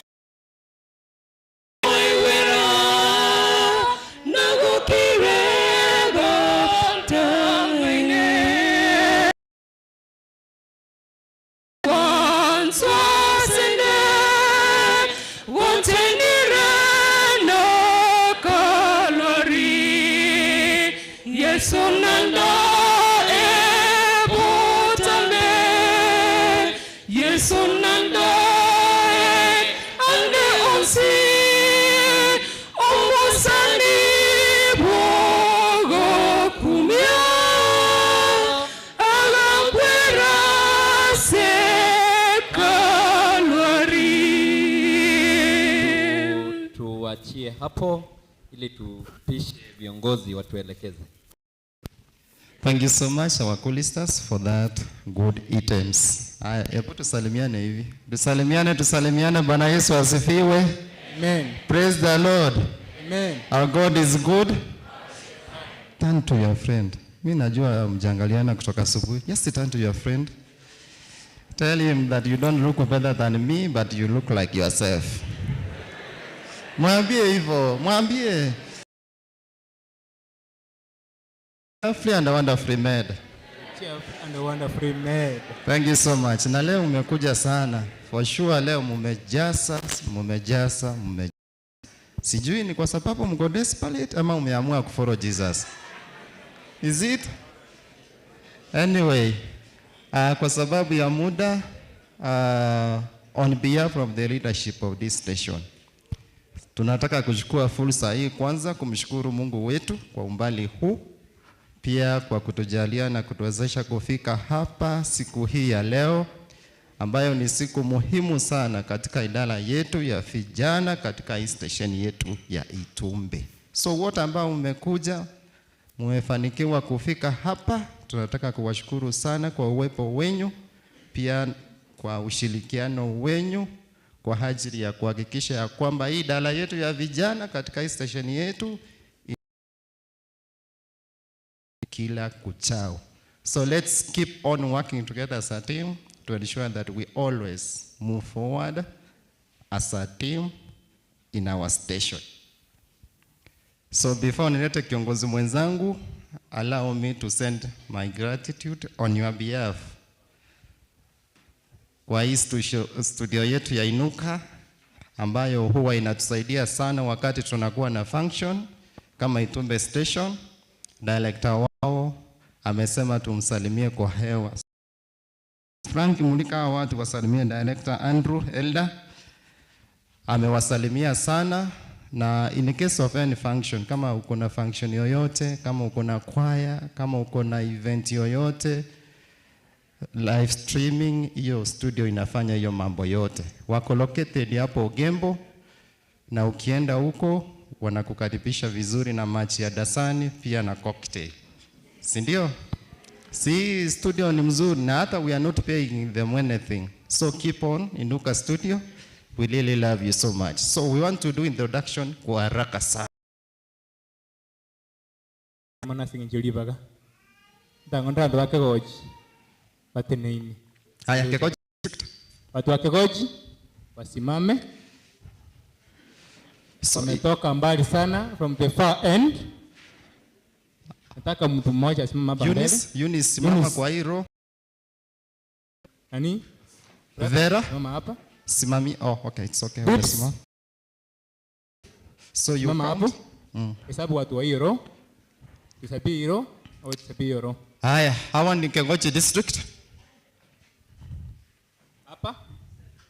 7, wewe? 13 times 20. 20. 6. 26. Haya. Kiongozi? Kiongozi tafadhali tusalimie. Haya, kiongozi naye anatusalimia.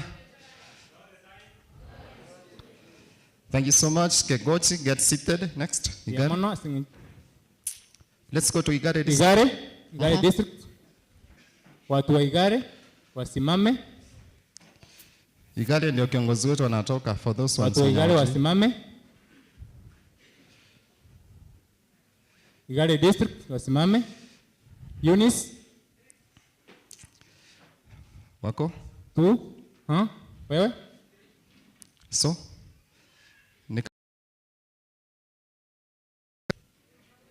Ni kama wako huko. Kiongozi yako wapi? Cosmas. On behalf ya kiongozi salimia. Thank you.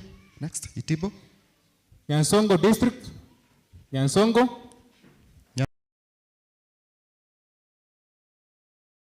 Hao ni wale walikuja na pasi. Wamekuja na pasi? Wamekuja na pasi leo. Ni sawa.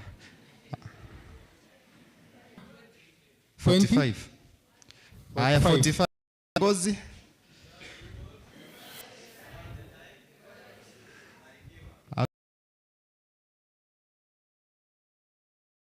Watu wa Sameta. Mahali director anatoka. Sameta. Na kwenye Maya 20. Kiongozi.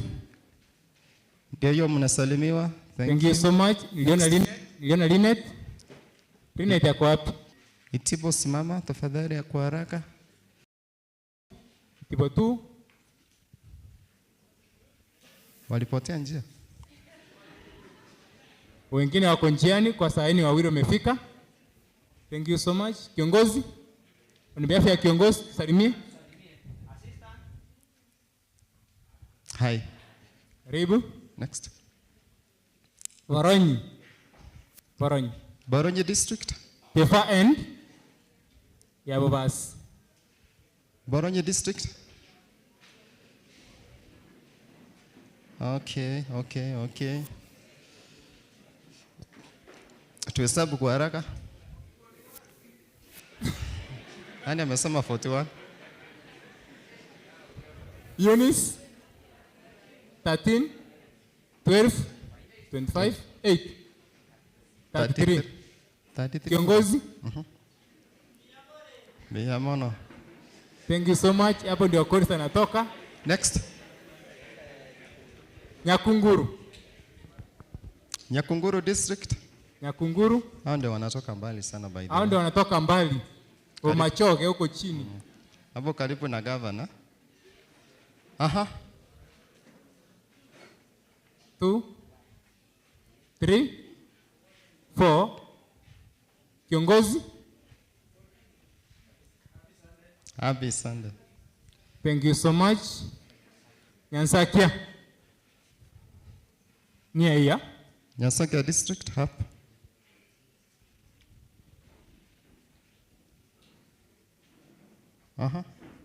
Eunice. 7 10. Kiongozi. Amen. Na Salimia tu. Matunwa. Mahali advisor anatoka. Yes. Watu wa Matunwa. Kwa advisor. Watu wayo.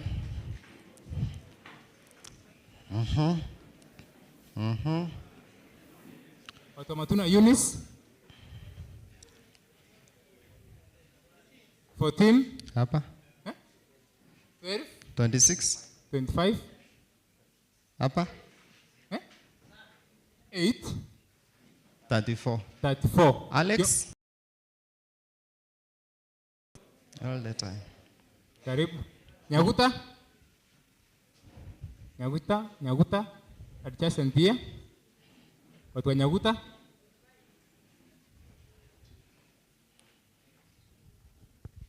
Keres kuranga na mino na boko nyorwa. Eunice 6 10. Steve. Tusalimia.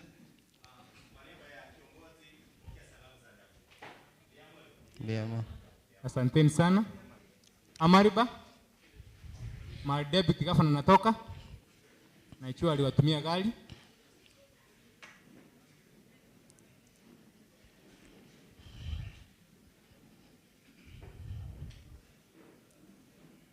Eunice 4 10 14 5 19. 19.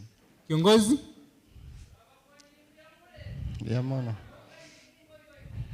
Biamono. Anaitwa Wesley. Getungurumu. Karibu na Keumbu. Amara hao tani pass. Soko bainyoria. Eunice 16 5 21 22. Kiongozi. Biamono. Next. Gesure.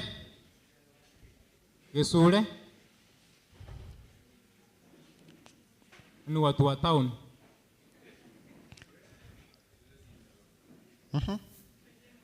11 14 18. Kiongozi walikuja bila kiongozi. One of you had present. Thank you so much. Maruanga, the host. Kiongozi atoke nje kwa Maruanga. Watu wa Maruanga wasimame wote. Jikoni hawako.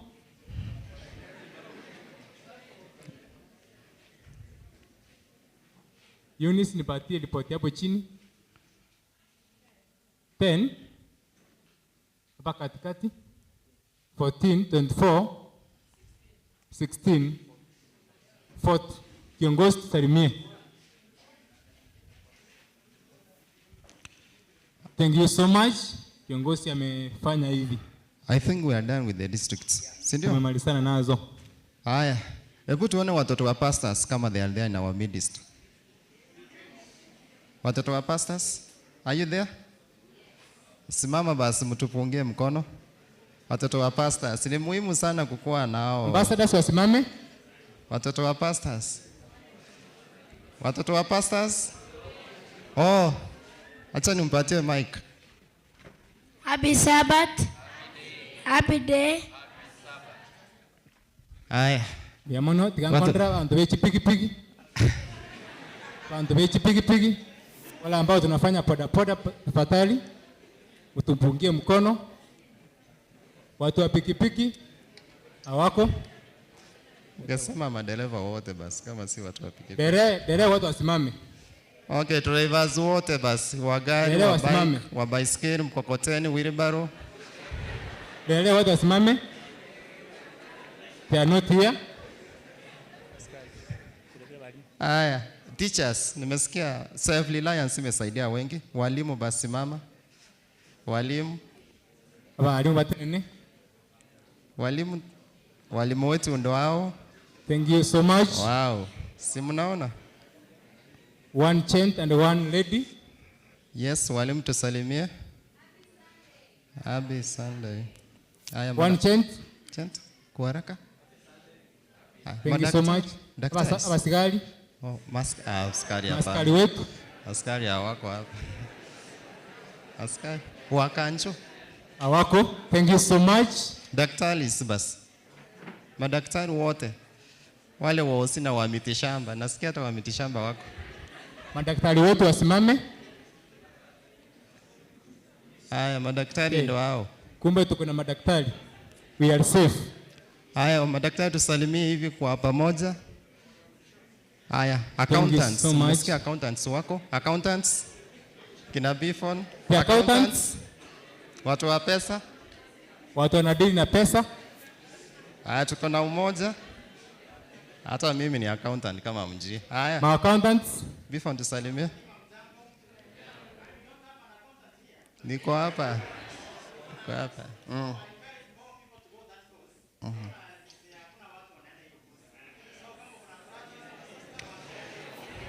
Thank you so much. Thank you so much. Farmers. Wakulima. Farmers. Wote. Thank you so much. Nimeona kama wote. Haya, wacha tuachie hapo kiongozi. Next time tutaweta wengine. So nataka kuleta wenye wametoka outside our station kwa haraka sana. Yes. Wale wageni ambao wametutembelea. Makazins wetu wame Platters. Simama juu.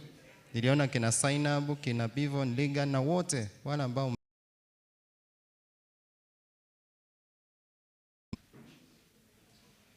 ingekuwa vizuri mkuche hapa mbele. Tafadhali. Ingekuwa vizuri mkuche hapa mbele. Kwa sababu mmeja maneno yenu mengi mmekuja kwa sababu ya kujumuika pamoja na sisi. Sawa, brothers from Nyanjwa Station, nimewaona. Haya. Acha wajisemee majina zao.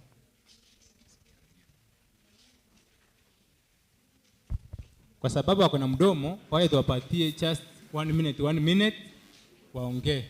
Hi. I'm Ann Machuki, Gisabakwa Station. Karibu. Na wasalimu wa mjambo. Kwa majina naitwa Zainab Kerubo kutoka Nyanjwa. John Nyakundi, obwancha ni bwana tabwa Yesu tusange. Yamano. Okay. Na wasalimu mjambo. God is Zina naitwa Bifon Isanda from Milimani SDA Church, Nyanjwa District, Nyanjwa Station. Ya banda mkuji. Tunakuja. So tuna kuanga na prayer band at the end of the month, every month. Kama saizi this July itakuwa Chogo Church. Watu wa Itumbi mjaze kujaza. Sawa sawa? So I wish you very best na Mungu awasaidie kwa haya yote. Hello. I'm Lydia Keruba, Riandonga Station.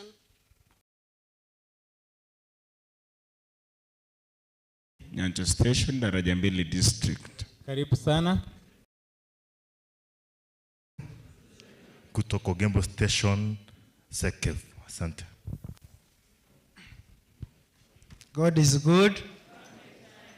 Kenya tulikobe kama bera maji sine kera moko ni ngolera nguiga gake. God is good. And all the time. Nganchire nkwa na keiga. Tigante venga mbuya mono asingi nchioko twali baga. Botambe pastor machuke karango gendando onsinoni district yane. Abantu mbaro batali gocha na ego gwancho bali baga. Na biura nyore gatia itabu na tura omuchemani bwabaro. Baga na bura nyore kare gatia aye guli baga atukwani ite akoba buja. Migeka ngangondoro mo secretary oyi. Na turesara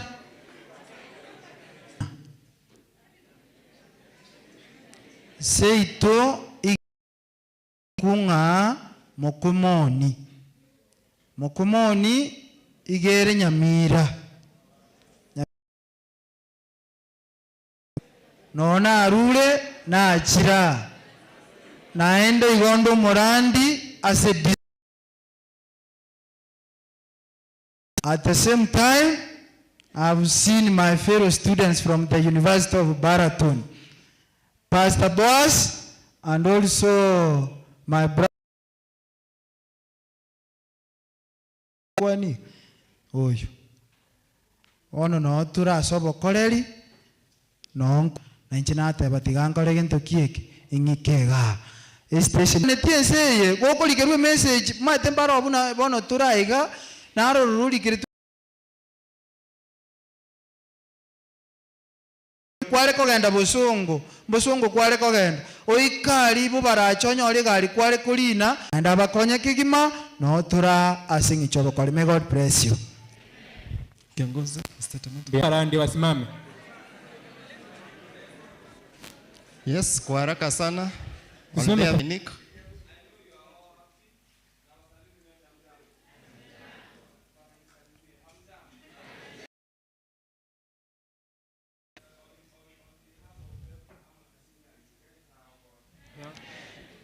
Thank you so much. Gaiprata naniali. Aribat, naomba usimame. Naomba usimame. Mwali wangu. Kwa style kama mne face the congregation. Masimama hapa mbele. Tafadhali. Kuja tu hapa mbele. Kwa sababu watu wote uniform nere. These are our uniform. Nayo chikogania toyo to achi function mune chiga. Ntogore uniform tobeke nyomba. I know we have the uniform. Ozo tigete nyomba. Tobeiga nali anda koranga abandanga sinara bakaki bagochi. Bwana waturu tano jiskabu muna mambiga akarebobe ko banga basara ibakuru mugutana babwate okerekeke. Osaba saba. Aitoka watu once in the custody. Kunayo jigo saba. Ketubate migutana mune yiga tigatutuale uniform. Kerago sinyepi. It is attendance ya youth obekene scarf. At least tuarokana this one group asbagochi ne kanisa. Onto wana ini. Elinde bamanyanga to be identified na call from that point. Point ende akabere. Ense itombo bere. Moroche kagendret. Intumne kanisa intuna basabe kanisa. Tiga tuetige asama gora yes asogo saberensi. No jobu goria mato nothing will change onye aye na Yesu murabwatana. Igo tiga tusaberense kira wa plata asbago genda intuna andube kanisa let us kneel down to pray for our country, to change our country with prayers. Na nawe chwanje gutikire nga tigatusabire nse itu kiri wete nsembe bere bera mino babiri bagomba gutagete abika no tagete chimutwa. Wacha Mungu awabariki na awabariki sana. Advisor sibaito pastor ngo baletale na balisia. Ekututabaletera. Thank you so much. Our kiongozi from the conference, I don't know if you have something. Alafu, this our kiongozi from the conference mwenye amekuja hapa akina Regan, akona scarves. Only 100. 100 peke yake. So, tukienda lunch, mtamuona. Wapi Regan? Asimame. Regan ya leli. Regan ya leli ndio huyo. So, tukienda lunch, mtamuona. Mchukue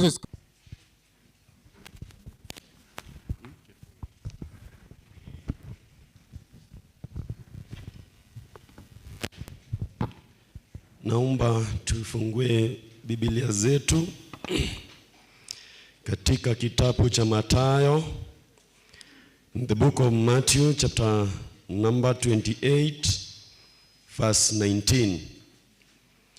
The book of Matthew chapter 28 verse 19. If you have reached this there, just say amen. Now this is how it reads. Therefore go and make disciples of all nations, baptizing them in the name of the Father and of the Son and of the Holy Spirit. May I repeat?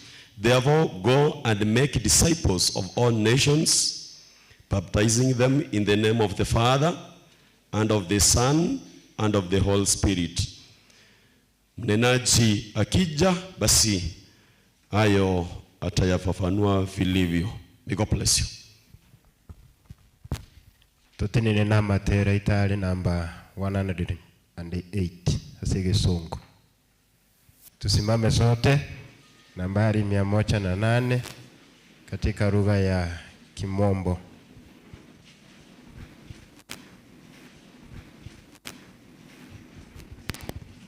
The sound that saved us, yes, we kukutana katika kanisa dhehebu hili, tuendelee kulisifu na kulitukuza jina lako. Hata hivyo tangia asubuhi umekuwa pamoja nasi kwa vivindi vyote ambavyo vimepita. Watumishi wako wametumika na sasa wasaa umewadia, wasaa mwema ambao uziche ukainuke, ila tu wewe uinuke ndani yangu mfalme, kama chombo tu ili baada. God bless all of you.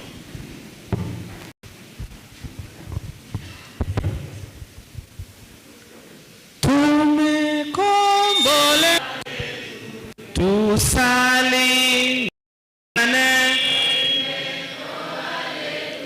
tusali miane asingakie chito kure nyasengambi ya muno asubwaro batoret ne sponsor cyabasai and also na iki sponsor kiri cyacamo na intwe onye torasega tiga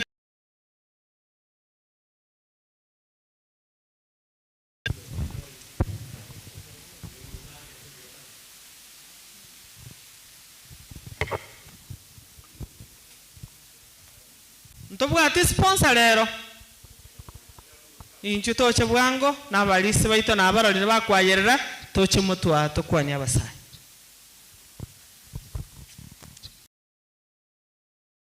baito abana muri mana abacho kurumbuye muri mwensi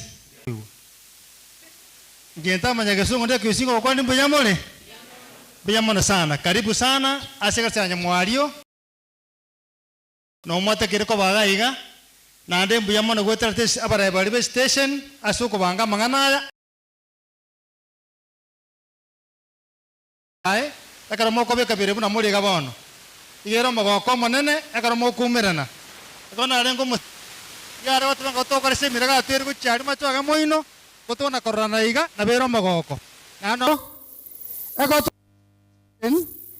ntobuwa tekinyo check 1 2 ekara tole station ntobuwa nyomba wao puna bana bale tokore igo minute gente ka marana ro sababu ya sana ngokia abana baita karmo na kume komo na korigerania ase ndage tomate ekero kimokerike ngo nkara senge ande nchikore minda nchikurugal sinare bono nyomba jo teri konyomerana puna ba tole tumbe station nyomba jo to kunyomba na pi yani tuigwane ne buyo sanda kalo konyoro mwana omwana ako na kosekosa kuvuka nyomba chine jo teri konyomerana na pi okanyoro mwana yagutere chinde ne tuigwana ine bono kumwachire semine yenge ninanya kubanyora kwana ngaki ntobwate nyombe korokomu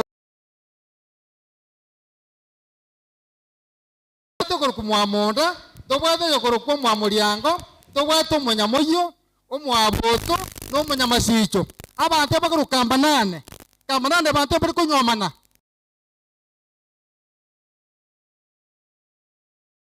tige ngai bakunyoma gocha number 1 anyombe boguche anyoma momo kune anyo momo kimotwe anyo momo gusero ama no moruya nari abuke bungumbu naro no moko nta kuruoro iwote iwana nire abana asomire kurumagega no moko nyomba kambanane mwensi ine igo kan moko na gochama kumuko na kurigerani kina bako moko emyaga ko ya ikire buya murenda magana ayu eria kabere kire tia abantu bari bakorra sere tibakana rira mariga abana baitu na mureka gorie kabono iga eni mayetenga mubwata mayanda awao mubwate mechando lakini musaba nyasaye motoka seti mwere korera nchira kogenda useba amachiko toleria buna abaibuli buna nara mocha na abati na basonjire korwaria mwesi beti buya muri buye kenikiya pita timoto ndasire ngane parale gotara ngane ono bagambia korwanira ubambe no tubo rwanira bana cyo kubanyara nyo bonda baba kanya tabagambe tebwasinyete erende na nyasao ulyote abangari ne galie korokunga Yesu ni Bwana mweyeli ne yoka mweli na gari ngawo isati kabasenie na ndembu yamano njengo rukumulisia eseke ni mumanyi no iboranyinde aiga nonka yasati kabasenie na ndeka beno molembe mbuye mona basa sege baga umurai Hello nanja Samarieta Elmedo nyoni kurwa district ya Kegoch igondo murai yari ku nande youth sponsor igen tonko bingo batigera abasaibane amatuka yabeira mabe na lifespan yabasa ekare kororoka nange ekare gokea nabantu ntu iborete bana bange igonko ba request na nekene ndobwati bana twatebete nga tokorosi bakeiga bali tokonyara gokora ki gosomi igon tuli kogoke kare bagotigara para namangana mange ko tuachirega igasenja sa turangiri twechoke n'umuroberi ori naki umusera njere nche nale korwe appeal kambanane njate abuna ndo te babande lakini bono kambanane na intu asindoli iga igabona mangana iga ari bya lakini amangana ari okunya kungaina nanza ayo ko western ali abantu bae kenyore kamo lakini toko ngo request naki engane yeti ko kabisa yakora yale tiro gocha umbi yamo Ainje tigamba kwa ni mbuya mure monzi bakwanira amange ebagoteba nguyu kuyu na bagokora genduki na bakoigwa twabariganiria se mirobiri ya Nyasaye ekera murocha abapasta bakuyariganiga bachire gotobeka omusangerekano ng'anaiga igona barabumba roche ng'ense yakorire genduki ense yaerire tutobwate nyuamo yoka tobwate ng'ense yakorire genduki ense yaerire tware kubaganiria amaya buna abarisi na twabaganiria amaya ekera mogenete kurangiri uwo mukumirana manyanga amatuka aya matuko kiaya igagoteba Biblia yoteba ngatoro na togotare kera amatuka na kiale na amatuka amabe na kiko murocha abantu bagosora chipara abande nawe chabakona gukwana ringa Jumatatu na riekare bobe na bora ike Jumatatu uchimutu tokora gendoki toko ekere kwagenda sa amatuka ya amabe igona kiokora te na basang torole na togotare kera asumu sangre kanonga muno yoiga jenare ko batebi igoro yo ukonyomana ikegera abange na iweta motondo gotebanga tiga tusabe mono kegera tuikira amatukara makong tuganirie Nyasaye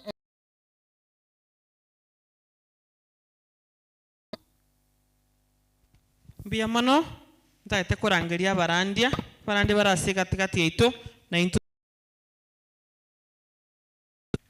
abarandia tuimoka sobwango elinde tokwania abasaye baitu mere tata akor kumuranga na mong no yor kunga herena ke dis amba kwa ngambo ya mureiga barange mwage chigu na andu mwaja kokonyekera Nyasongo mwanafunzi wa Bugema University mwana ande mbono gokina in Nyamawa Mixed Secondary School. May God bless you. This is my area district. May God bless you. nachi ko lisimi mwakere nacha konyora ngatinda nyoma. Haleluya.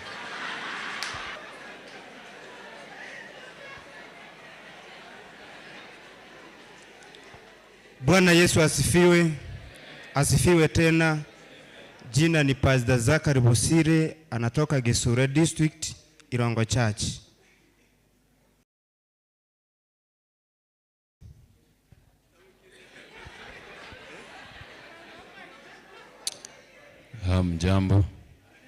Hamjambo tena.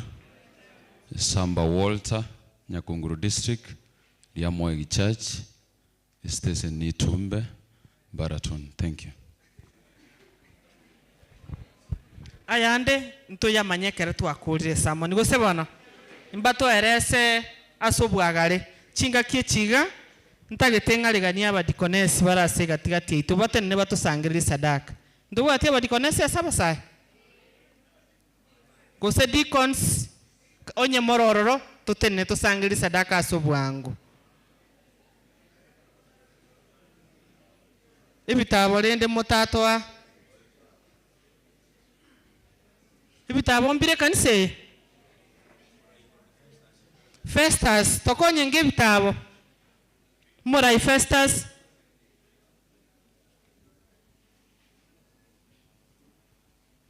Kurista tongo gotero ko mutunya gotere sadaka gego sangererirwa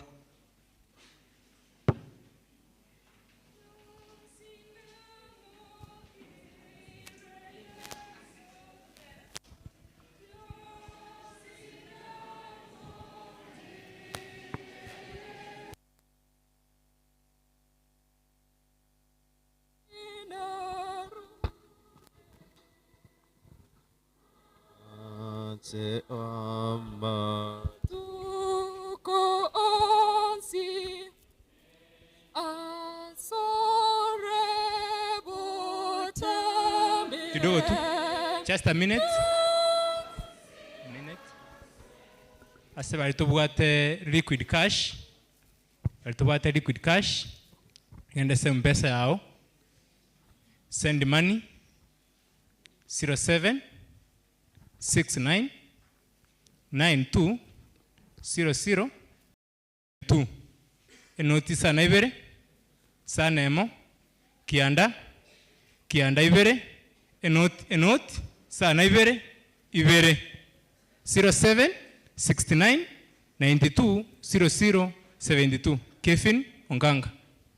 Thank you. Tushirikiane kwa wimbo number 136 ekegusi totere twensi asowamu megondo ya mihiremo onenda. Tuanze sote kwa pamoja. Tuanze.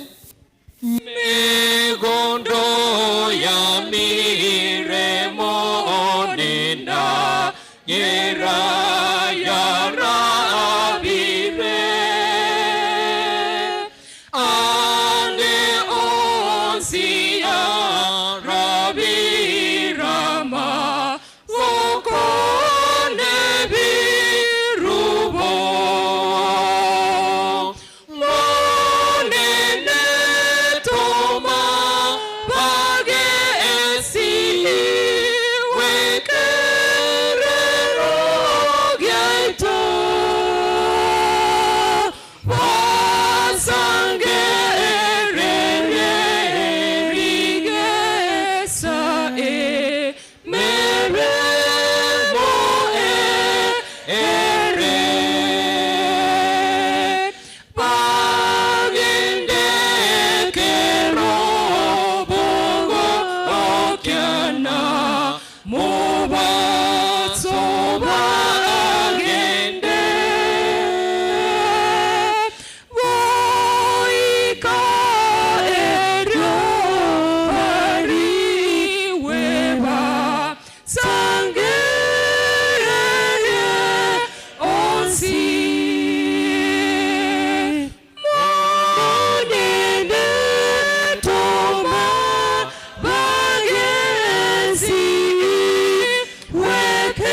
wanaoamini tupate ombi. Tungoje ile monene toma bagesi weke hero gaito wasange rigesa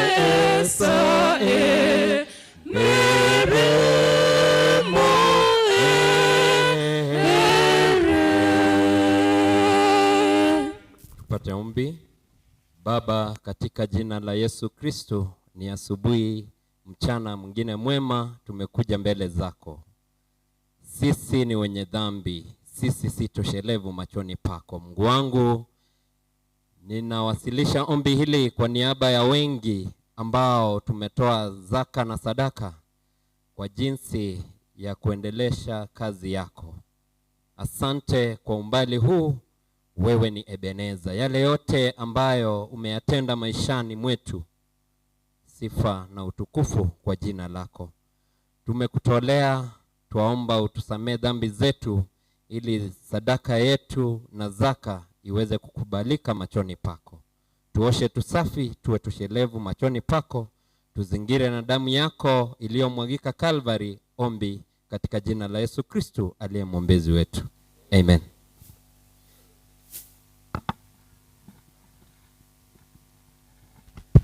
Asante kwa sadaka tiganya saba sesenie chinga kituikire bono na ekitogo kikoigwa lingana lya Nyasaye.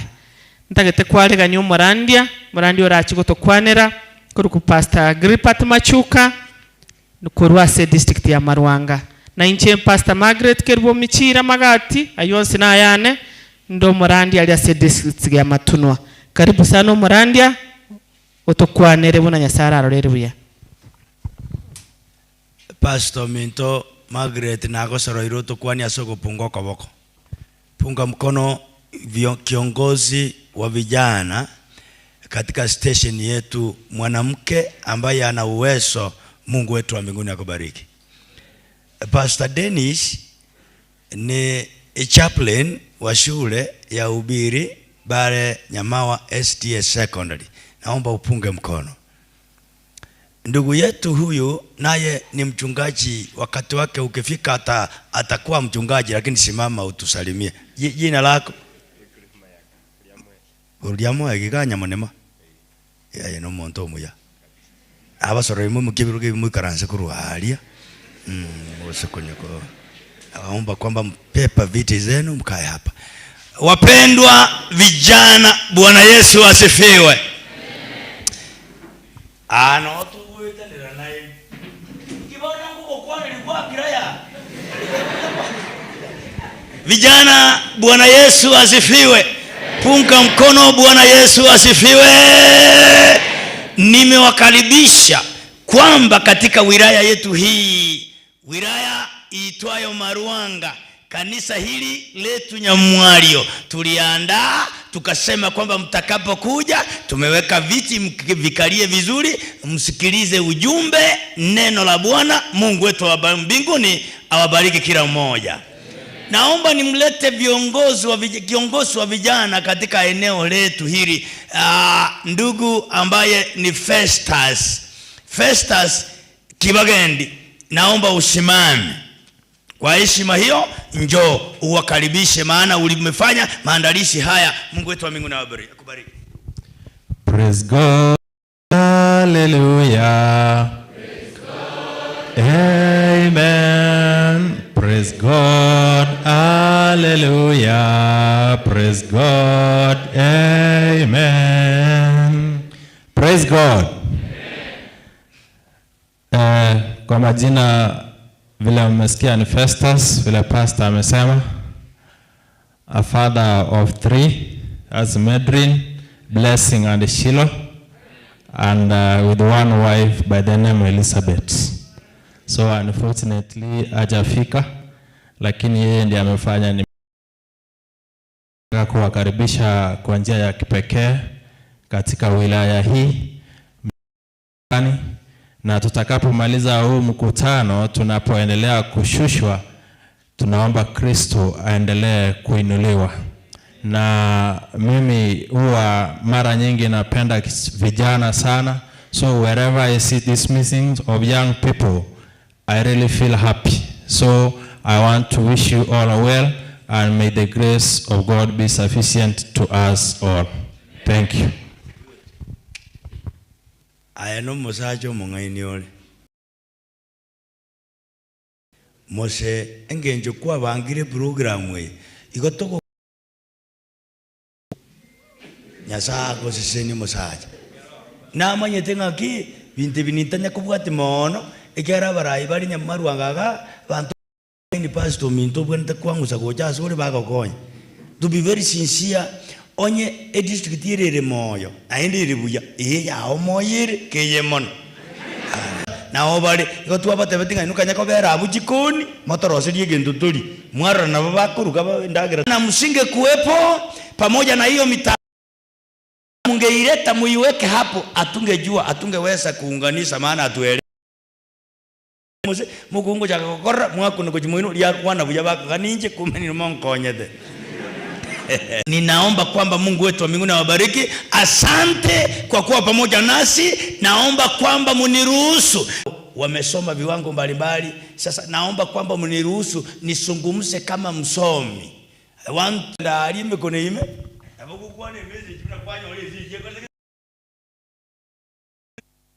I want to speak as one of the professionals, but before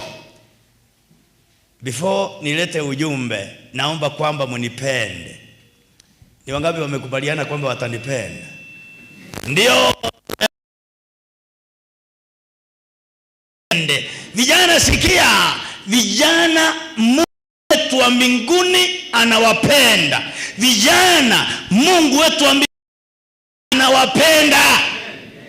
Ngibono ayatigezi mintegerega. Nirudie tena. Vijana iga mura kwa napi ande nkoirorande. Vijana Mungu wetu. Hebu niulize vijana walio katika sehemu hii, mahali ambapo Pastor Margaret amekaa, kiongozi wa vijana katika wilaya yetu. We that within you he has even given you leaders ambao ni viongozi. Ono Kevin igana yo murai bwa sae assistation abasae bana tata nyasaye tigaba kasi yento kunyara ko yakora twezi ni jibo mubasti mbasa tin kunyara onye nyasaye tae bade very sopa bakura abandi tuikenka pamoja na viongozi wengine mlioshirikiana pamoja nao. Naombeni watu niseme hili kwamba kijana, kama wakati wako wa kuoleka hujafika usioe. Halo, kama wakati wako wa kuoa haujafika usioe, na kama wakati wako haujafika wa kuoleka usioleke, maana wewe ni katoto. Mwanipata kweli? Mwanipata kweli wapendwa? Usituputu. Angalia katoto muliko kaa nako, kaambie kwamba usituputu wewe katoto. Utachiletea shida. Vijana niseme hivi, our Father and our God who created us with a lot of potentials, he has given us time when we are supposed to get married. He has given us time when we are supposed to marry. So if your time is not yet, never should you attempt. Usituput. Anyanga kijao njira iko kunywa matiga tige mekoni tiga pi. Kazi yako ni kusoma. Subiri muda wako wa kuoa, wacha. Hata usituputu kutongoza na kusema maneno ambayo ni ya kutongoza watu wengine, maana wewe ni katoto. Am I imparting a lot of sense? And for those ones who are ready, wale ambao mmeiva. Unajua kuna watu hapa ambao tumeiva. Ni vibaya kusema hivyo kama mchungaji wenu. No. If your time has come, kama wakati wako umevika wa kuoa, nenda ukaoe. Igongo kuwa na bwemwasi nikote baamini. Igombo benkote baga. Kama wakati wako umevika, sikia, wewe msijana, elewa kwamba sasa umeiva na umekuwa vijana. Orekeni. Hapa nabonda akogeji lakini tiko kosorunya birika. Bono ngokote byo nyokotari kokote. Kati ninje bwiko mubasa ndakote. Kama wakati wako umevika, nenda ukaweze kuoa, nenda ukaweze kuoleka. Ninapoangalia pale kwenye mtandao, vijana wetu wa eneo hili na station yetu nzima, yani mambo munayo yasungumsa pale. Unaona mwingine anamuita darling pale tu munaandika, yani munaandika my fiancé, my whatever, you write all those messages. But I've been keeping keenly waiting to hear somebody to say that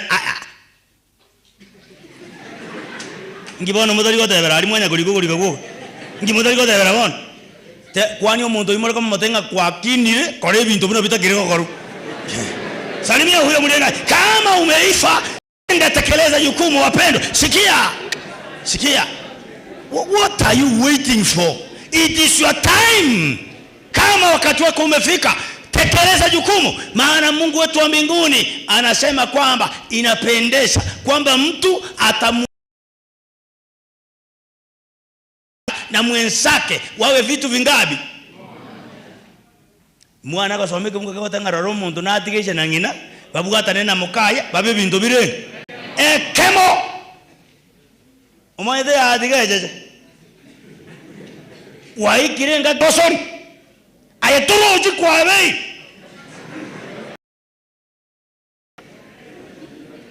I must speak with a lot of authority, but I know if you have not done, kama hujafanya linalohitajika ufanye, bengine unasubiri muda. Lakini nyenye kwa hiki jingaki tema kwa hivi ndio kusema na gani mwana koigwa ebu kugego teba ika. Biblia inasema nini? Sikia kitabu jasema hivi. Kitabu hiki asema kwamba ni katika kitabu cha Yeremia 29. Usome haya yake ni ya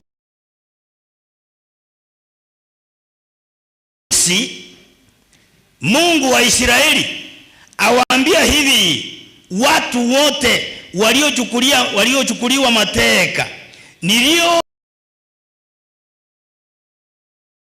mpaka Babeli 5, jengeni nyumba.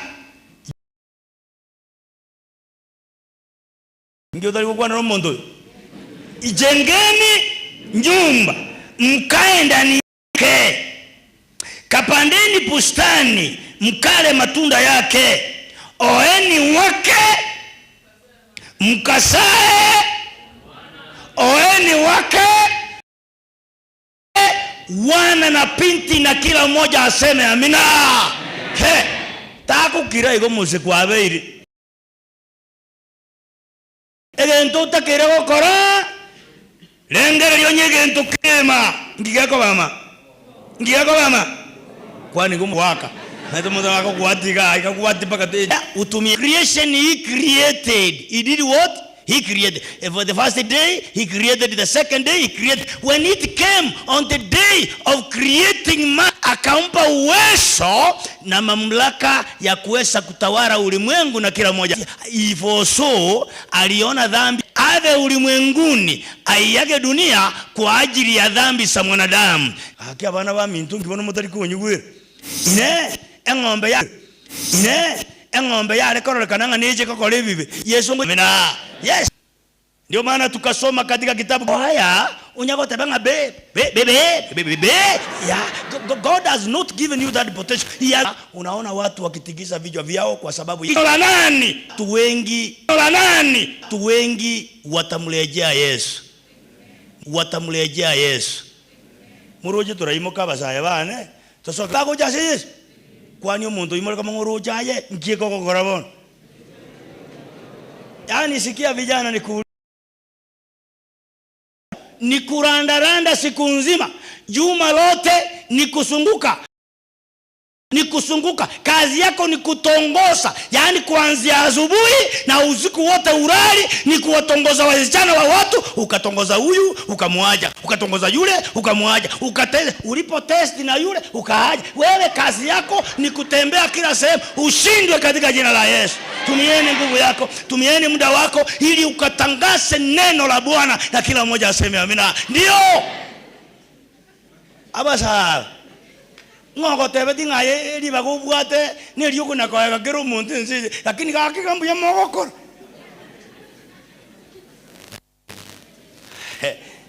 Some of our young people on this planet Earth, they keep on seducing one another. They keep on as if that is the main purpose why God created you. Unabone wiki yengi mayamna ya erete mbale ngamo se kwa rabolio bozani. Dear darling, I am speaking from the bottom of my heart. When I think of you, I don't even sleep. Kwani kwanyaka nyoro mwishote nini bolere nsema okomana utakora ngatindi kurara ngana nyoire bulenda kwanyaka mwishore ngendo kabire iyo.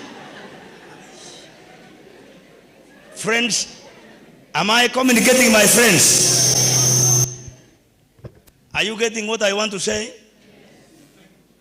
Kazi ambayo tumetumwa tukaweze kuifanya. Sikia, unaposoma 10 aya yake ni ya kwanza kuendelea. Mathayo 10 aya yake ni ya kwanza kuendelea. Wewe chukua Biblia yako kaisome. Wana goko ndigeri ninjebugu. Wana gakin kwane tebugu ninjorigeri. Hombo yongore. I say in Christ like compassion that I want to go. Yes, what does it say? Akawaita wanafunzi wake 12. Akawapa amri juu ya pepo wachafu wawatoe na kupoza magonjwa yote na udhaifu wa kila aina. Ndio. Na majina yao mitume 12 ni haya. Wa kwanza Simoni aliyeitwa Petro. Ndio. Na Andrea nduguye. Ndio. Yakobo wa Zebedayo. Na Yohana. Andrea nduguye. Ndio. Yakobo wa Zebedayo. Na Yohana nduguye. Filipo na Bartholomayo. Tomaso na Mathayo mtoza ushuru. Endelea. Yakobo Alfayo na Thadayo. Simoni Mkananayo na Yuda Iskariote. Ndio. Naye ndiye mwenye kumsaliti. Hao thenashara Yesu aliwatuma, akawaagiza akisema, katika njia ya mataifa msiende. Ndio. Wala katika mji wowote wa Samaria msiingie. Ndio. Afadhali shikeni njia kuendea kondoo waliopotea wa nyumba ya Israeli. Afadhali kuwaendea kondoo waliofanya namna gani? Waliofanya namna gani? Waliopotea. Ndio, mkafanya namna gani? Katika nyumba ya Israeli. Na katika kuenenda kwenyu, ndio, hubirini mkisema, ufalme wa mbinguni umekaribia. Bwana Yesu asifiwe.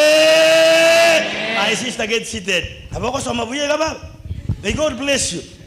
Na katika kuenenda kwenu, let me tell you friends that God created man for the sake of this ministry.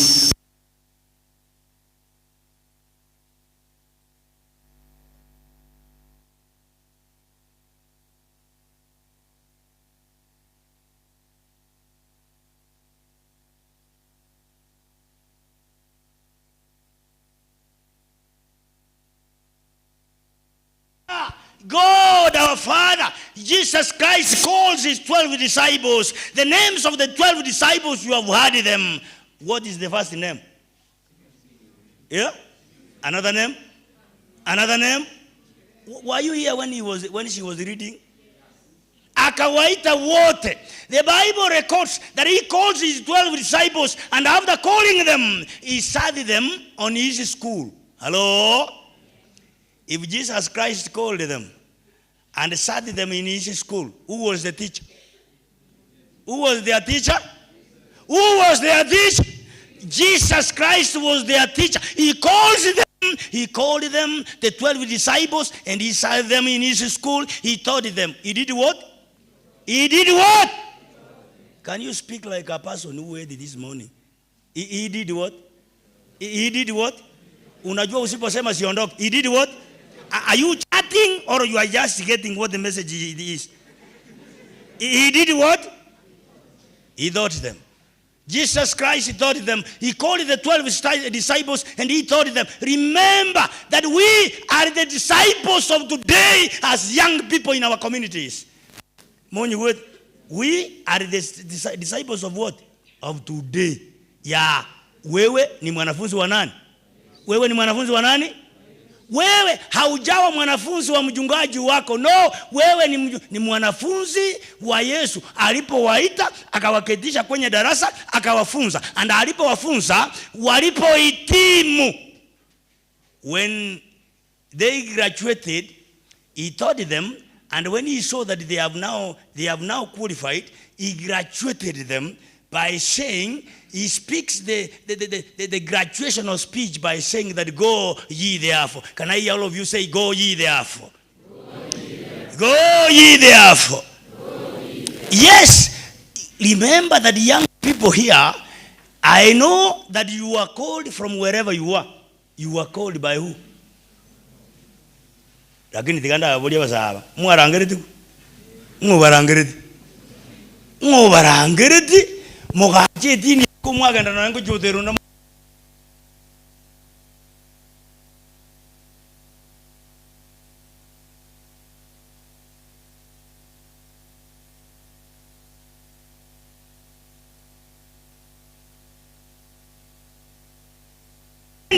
Let me remind you as a man servant of God that God is in the business of calling his people. He called the 12 disciples and started them in his school, and he taught them, and after teaching them, he qualifies them. He does what? He qualifies them.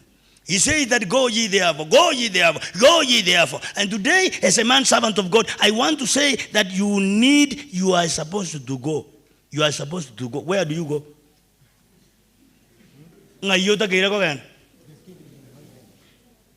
Go ye therefore, with the potentialness in you, with the kind of posture that you have, you need to go. You need to do what? Go ye therefore. Go and make disciples. Go and speak the word of God. Go and preach everywhere. Chinga kiji na juri jinguru. Muroje bunandega amangana yangu kwana ninde jinguru ko setindi. Numa ida ngamambe jinguru jingo arajiri.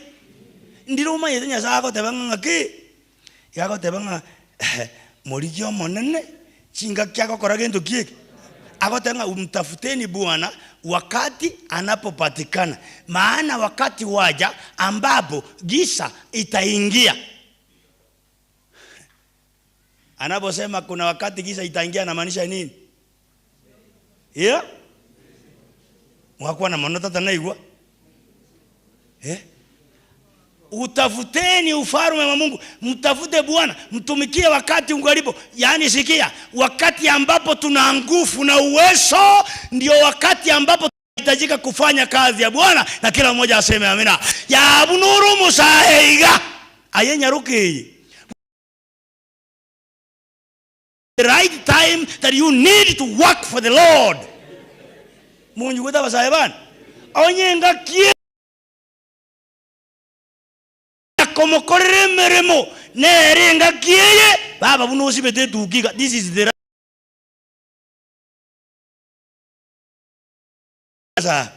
my brother na bongo tebia again enga kingo cha goike toro jindera mubwate jinguru omonta mo janya kwa no kumurga no manyete buya rakiri ejaro mubwate na bukubuna enga kingo ikere omoza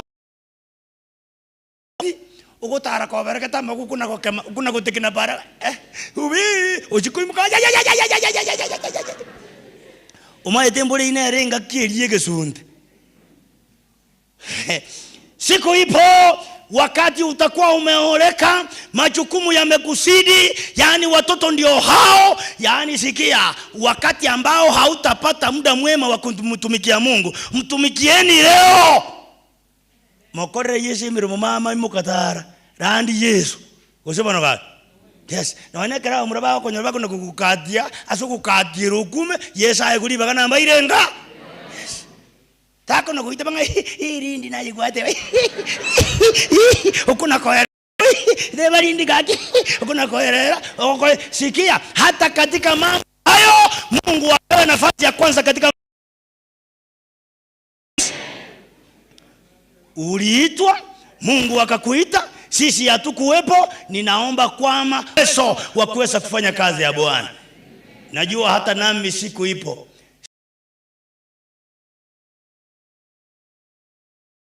teka mwadenga kinere ngocha koika ngochi kokwana na itira matonsi kose mukagete na moja kwa bega na mole wakati ni sasa wa kuweza kumtumikia Mungu na kila mmoja aseme amina ndio the way Jesus Christ went once again to the friends the going of Christ is the same way that when it says that the going of Christ is the blueprint. The blueprint is the prototype and the paradigm on how we can be able to personalize and actualize on how I will go because Jesus. And you say amen. Amen. Remember from the book of Matthew 9 and verse 35 who is there? Kitabu hicho fungueni msome. Umaye cha konyora kuura ilenko. Yesu alikuwa akizunguka katika miji yote na vijiji. Sikia, naye Yesu. Semeni naye Yesu. Hata kama upendi kusema ninaposema utamke tamka neno. Semeni naye Yesu. Vijiji. Someni. Akifundisha katika masinagogi yao. Katika mazinagogi yao na kuihubiri habari njema ya ufalme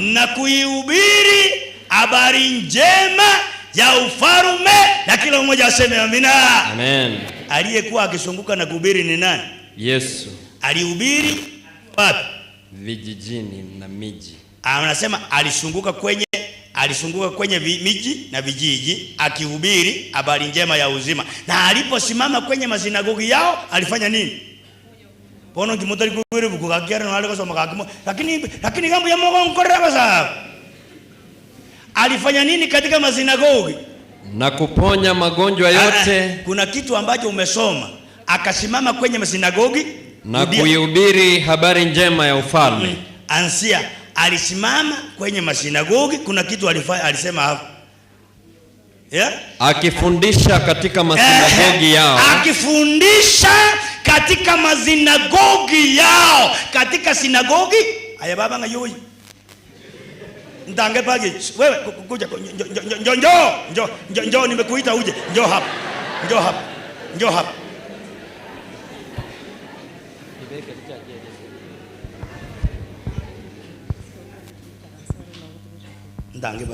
Ndange bage karansa. Let's sit there. Kaeni hapa.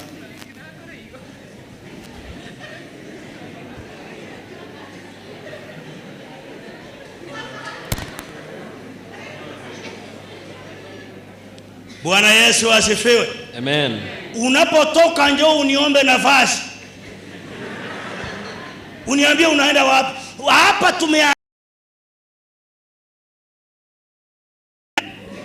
ana wasasi wenu wanajua kwamba mlikuja hapa. Haleluya. Utatueleza unapotoka unaenda wapi. Lakini tutakula kuna maanguli kwanza. May God bless you. Amen. Ndio alikesa na chake tukulikangwa kalikire kirewe. Huyu Yesu yeye alipotoka Biblia inasema he just went unto the cities and villages. He measured more on preaching on the villages and the towns. Bale nje alikuwa akihubiri. Alivyoenenda Yesu nasi tufanye namna gani? Yeah? Tuenende. Alivyoenenda nasi tufanye namna gani? Tuenende. Yes. In Christ like compassion I will do what? I will go. Alitoka akatangaza ujumbe, alipopata watu hao ni wagonjwa akawaponya. Ndio maana Mungu anasema kwamba kawaiteni watu wa Mungu. Waiteni, yaani kama kuna mtu kati yenu ambaye ni mgonjwa, akawaite wazee wa kanisa waje wafanye namna gani? Wamuombe. Watu wa kanisa, viongozi wa kanisa wamepewa uwezo ili kuenenda alivyoenenda Yesu. Kama kuna mtu mgonjwa, kawaite watu wa Mungu wache wakuombe, na katika hiyo imani utakuwa umepona katika jina la Yesu. Amen. Ndio usiende kwenye waganga. Kuna vijana hapa ambao wamewatembelea waganga. Abazayembara abaragira sabaraguri. Ndangunda romu sawa tanga njena iritunga saragwa lakini najitenga ndaroreka. Ndabarushi cyanga mabango ikamusaragiria baza. Aibi kubako ikamusaragiri. Alitoka hebu soma umalishe hapa. Asema hivi, na kuponya magonjwa yote na udhaifu wa kila aina. Ndio. Na alipowaona makutano, aliwahurumia kwa sababu walikuwa wamechoka na kutawanyika kama kondoo. Aliwahurumia. Semeni kwamba aliwahurumia. Alipoyaona makutano, makundi ya watu, when he saw, he was very compassionate on them. Alipowaona makundi akayahurumia, maana ni makundi ya mchungaji, kwa sababu walikuwa wamechoka na the going of Christ is the paradigm on how that we as believers of today. Amen. You with them? Enjire yisa soketa akagenda ongo koi wajete mumura ayino musaje umuya igachete meje ne ngiajeta baro akagenda abwemeje nebiche akagenda kurandia tebiri kurandia tebia ngiye huyo mulie ali mwana genda toka nje twende tukahubiri injili, maana Mungu anatutaka kwamba tukaweze kuhubiri injili. Pale nje alitoka hapakuwa na mwalimu atakayewafunza. Yesu mwenyewe compassion on that frog akawahurumia wanako barora ngakikuwa bakorete garuka kama nyora Yesu nao bali igabu sabuziko igabu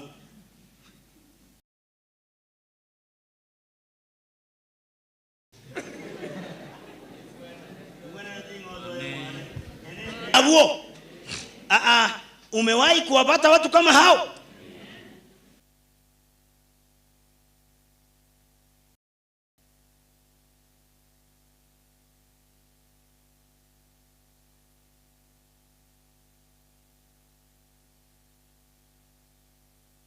Sometimes you keep on saying that you know these people, they are not going to heaven. These people, they doesn't follow what the Bible says. Kwanza kuna kwa bachongwa, iba bako kendo baegerie, una Yesu ataka neiria mangana iba kunyanyora, baje toka ndenga. Kwa banyora baneza, nao balega igapara, ne kunubuke mulembe wa tata, mulembe wa mwana. Haleluya. Abupara ne mulembe wa tata, mulembe wa mwana. Haleluya. Mwana ko taraburuja mabu.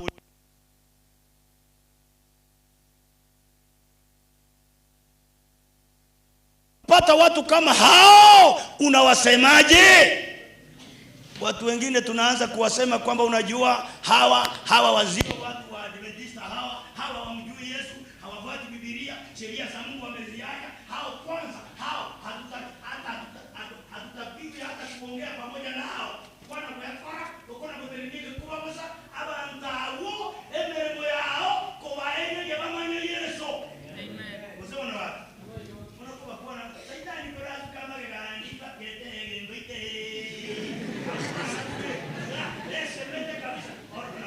Kenaro abantu abambata kete bamanya Yesu lakini oyo kubaega litakora kigendo ki. Hey, be compassionate on them because this is the these are the same people that Jesus Christ came for.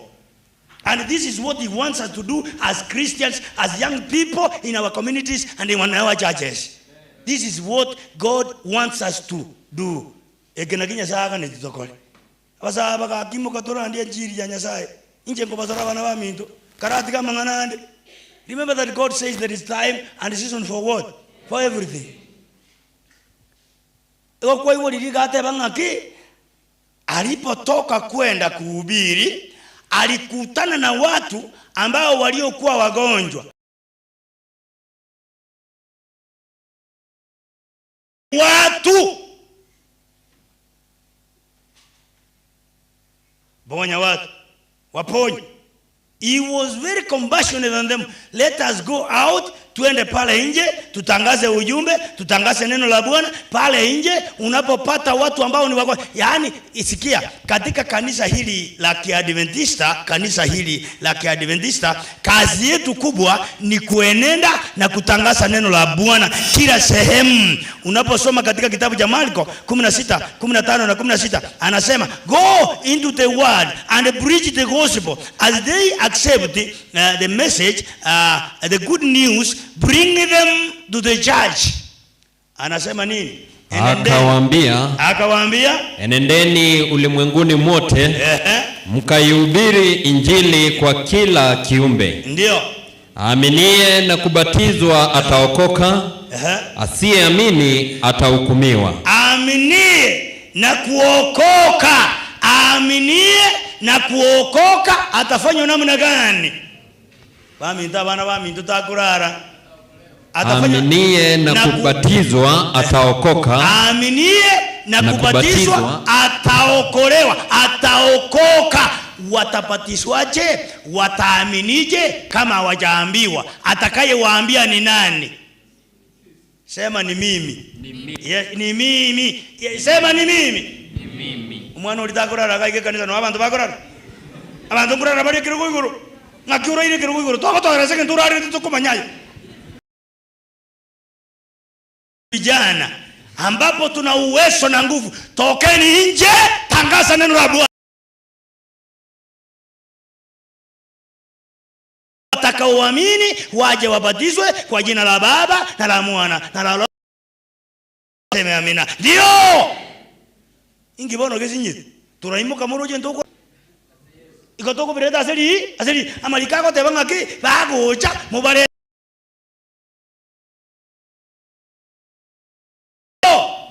Yes. Lakini digambo ulia basaya bana. Kwana korandio ale drum monde kanisa. Hakia abamuruche bayimukiri bale ange tenire. Abandi murema egasi je inondo bokima buoka muko konyete meja obokima buoka nakona ko chanda abante kanisa. The only problem that we have as believers, we just come to the church on the Sabbath day because of a balance. They put pressure on us. We don't come to listen to the messages. We only come to marking sermons. We keep on marking.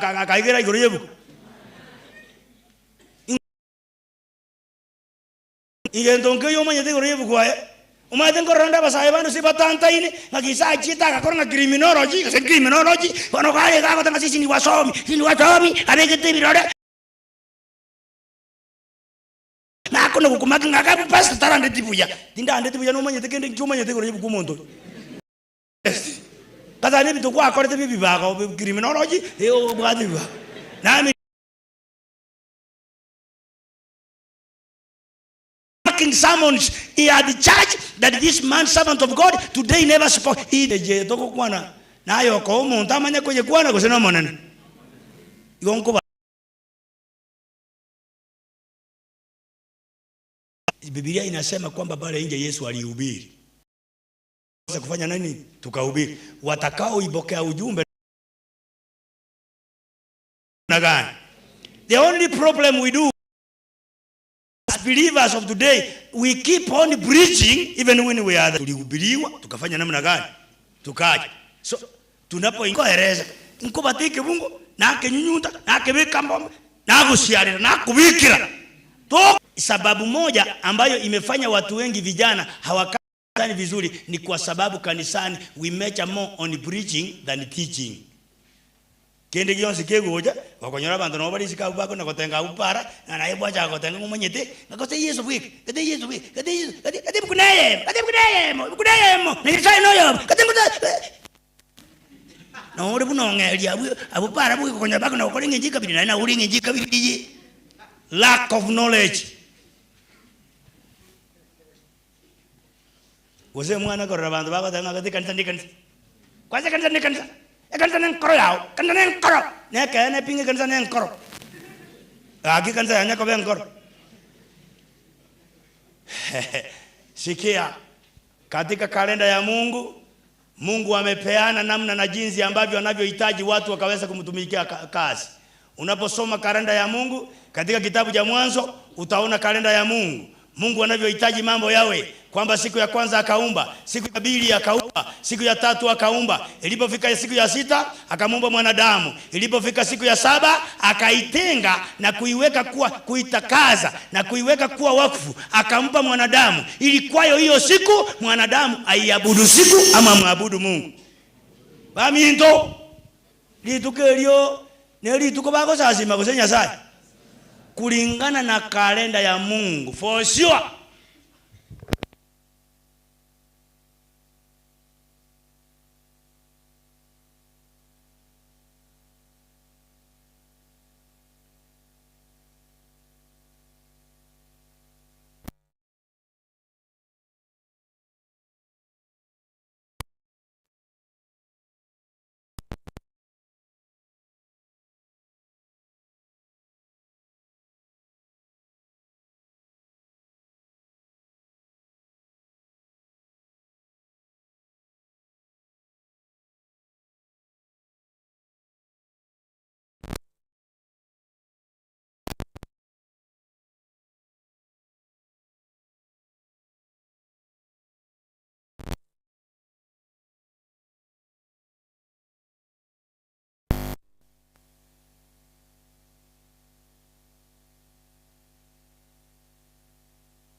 Mtakapofika pale mjifunze neno la nani? La Mungu. Anzia lesoni, Sabbath school, ingia pale ninyi, maana ninyi mna akili na uwezo wa kuweza kusoma. Maana unaposoma neno unalishika. Unaposoma neno una uwezo wa kulifundisha neno hilo.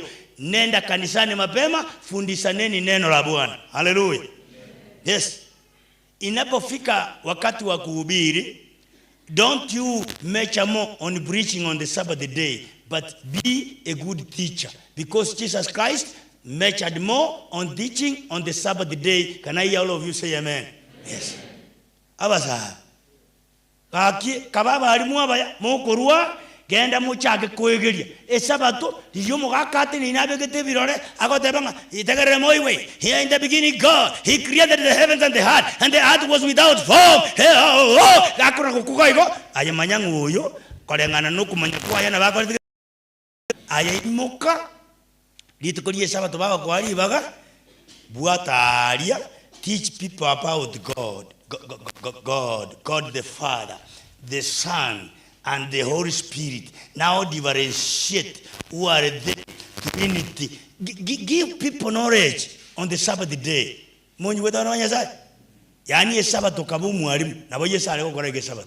Igale wote najisi na kugyo ba egeri. Na aye kabu mwalimu. Kokokora ko egeria batebenga wa. Kakina bo mwana yaro mungainiga.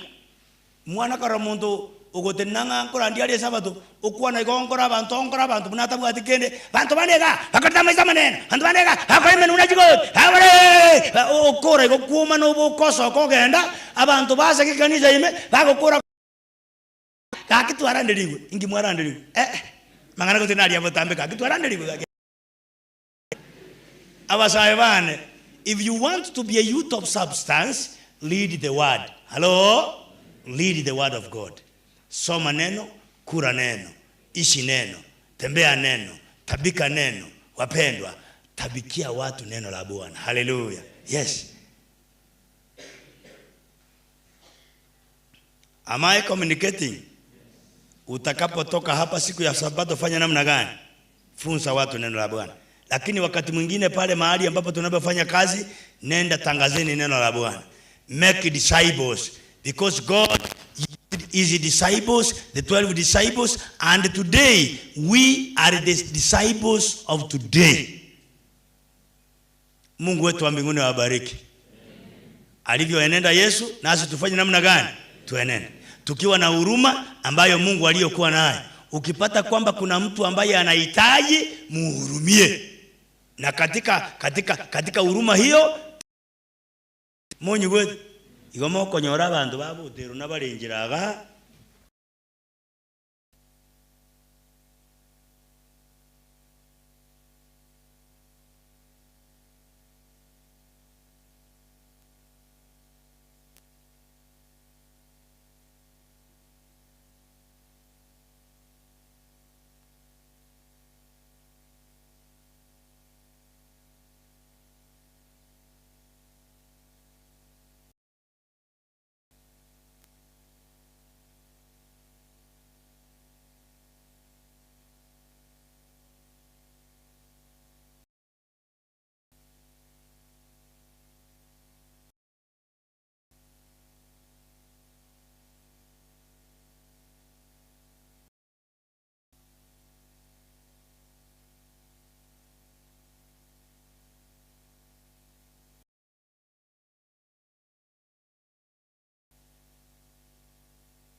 chiko cha mulisho na Isaac tara guchayo iga ntu bwata mulisho tu twakora mulisho mintongo murangario tusabera gosaba naga.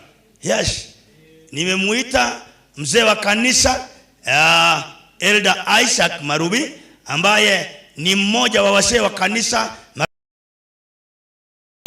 ili atuombee. Ni wangapi wanasema kwamba kweli tumenufaika na fundisho la siku ya leo?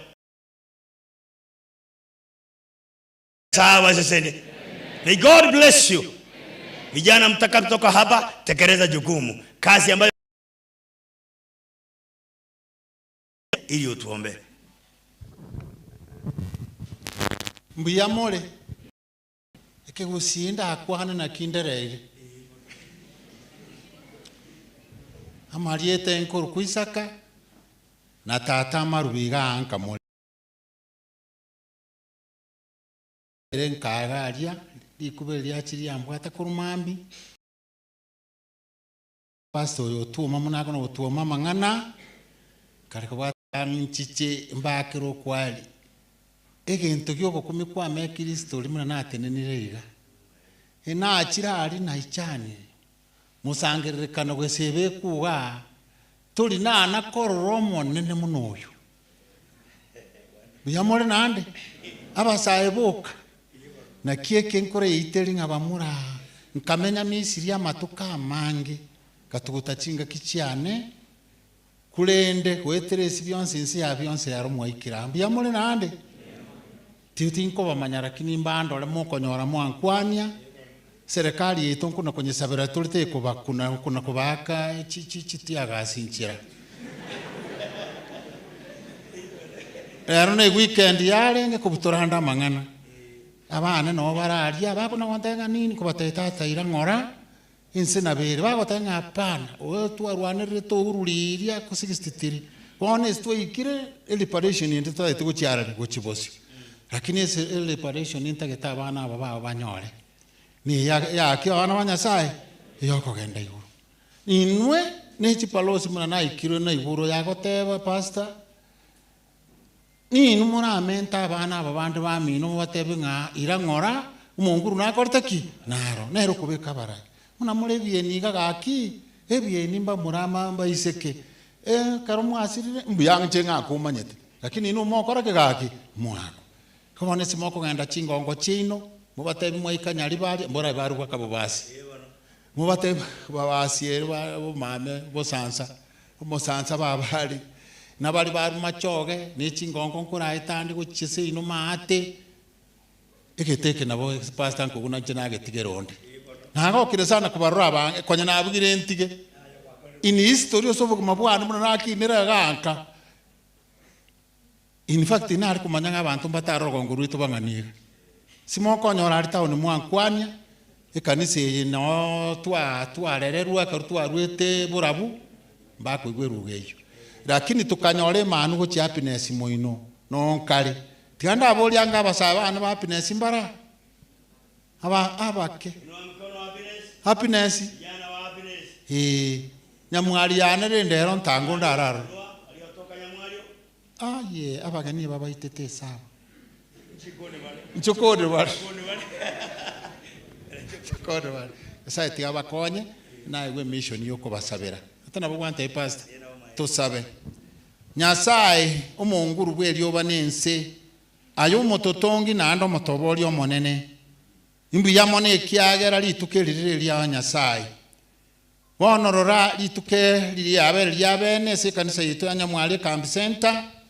Nyasaye uitokere kwa sangiriria kegorie geke chinchira ago chise kanisa yita omonene nabatoko goka muna abaibuli ekero toko rabana aba kwasisiniri into abaibuli Nyasaye itoro gongondo rurabe mochitoli orabe ensetiri erabe tabwati abantaba abana abantu bengenche nene ekiagera nabutogo chigotigera oburayi boli bosyo nyore no burayi bwenso omonene nabutogo chigotigera Buyamono kuareta chisemi omonene sheigoro monene ande ngwachi kwantenga kama tukomweli chisemi chintindi chizerole kanense na ande bono kibachi twaliro omonene tubarerere pakanya abo motongi bakumanyira Nyasaye kiagera nakugo semeli gweito na Nyasaye bakwane ni bali bande bali isiko bamanyanga Nyasaye nayo gotura twense basa basarane serikali chitu bono basese ni omonene mba isike mba murabara Nyasaye oito umuroberi olyo muyabwe chinyoma kibago swase tantako batantani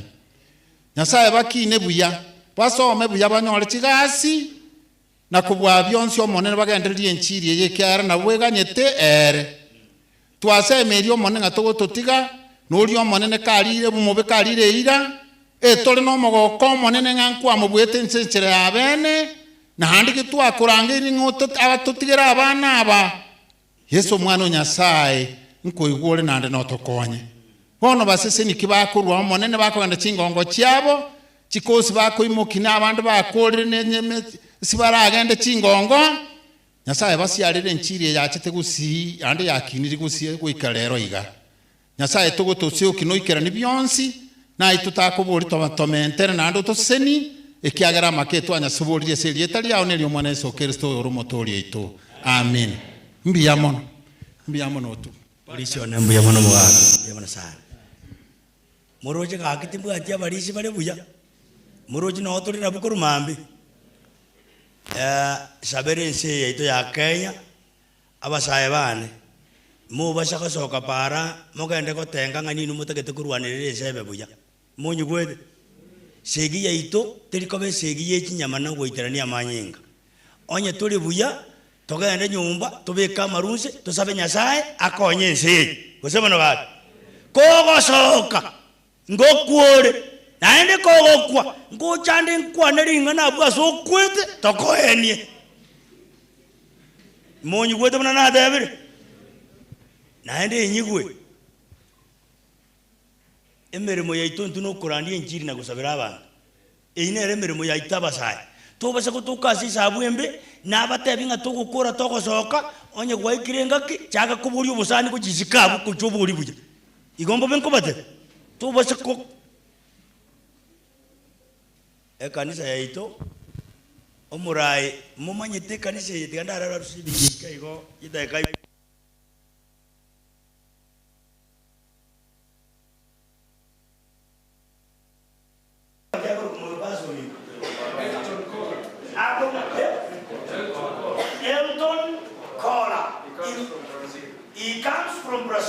lakini kama nyete Marekani no akirire aburende omu Brazil nere ole na president na kitomuro he is the president nero monene otenene de dini ye yaito ye dini ya Nyasaye ye ke Adventista ogo korago uchaka mambia konyora tora be division to chabe union wachika kichaire kwenye Nyasaye ndio warangire aba abatire bado kajo ko batale yani abachinga ke bole dini ne bado bosibole aba abasire bako ndio kujeza mwenye Nyasaye kuna baleta bangao ko tu wara wara iguruguru akense moni wewe ye togo como tienyo kianda itwa bole chikambi nitogo jaya conference ende to tajawale tajawalo murage conference ko tura ekjagano yoro chinga kichagare to jega chamare gose barwa ane bata chamare yombo chale portaya magoro mi na kidomuro kiara tumanya ko jora kunya sara anje bono na yuna basae morochi muku atia sama mo ko na basae sama ko mo ko logo sama Nyasaye ada tabara ibade moronge bago to gambera injiri ye ya ndere rocho yesa yana to irenka usema ba yes maneno yote ya waseni yale de paso mnindo basta ogoja yenge atote imanabe ada tabara ya maro na mungu to koje ndege ade buya.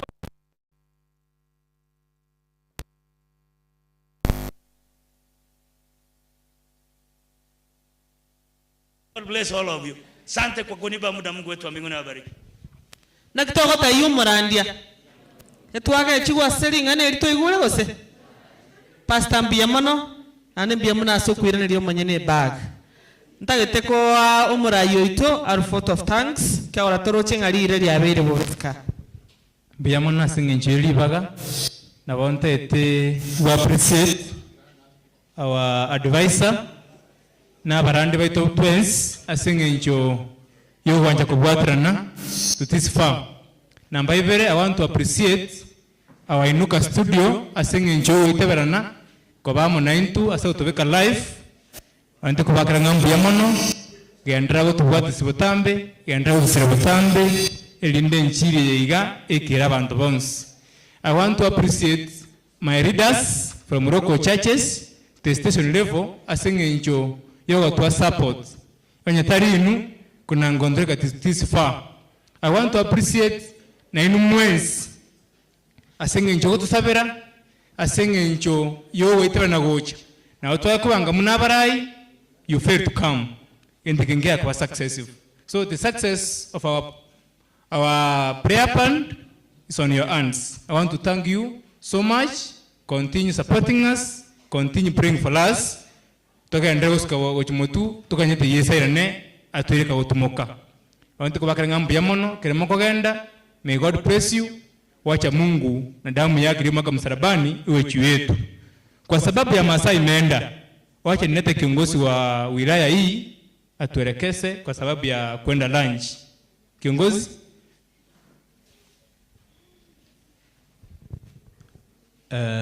Tunataka kushukuru sababu ya utulivu ambao umeonekana miongoni mwetu. Na saa tumefika tamati ya mahubiri ya siku ya leo. Haswa katika hii prayer band tumekuwa nayo. Sasa tutaomba kisha baadaye tutoke hapo nje. Lakini nataka kusema all pastors. Nataka kusema all pastors wataelekezwa hapo hivyo, wataenda huko nyuma. Nyumba yo barande nera alia. Ikona ate ababarande barobagende abande nabatokoragirira isiko gaiga. Kera twakorire Peter ogosoka abe district ye barabwo tumerane gaiga asingenjo yo finalize one or two things. May God bless you. Tigatogenge muraya ate abalafu to sabet tosoke. Biamono itangazo ndio neba. The next prayer band after our camp meetings gira be disite igari. Otra be igari twins after the camp meetings.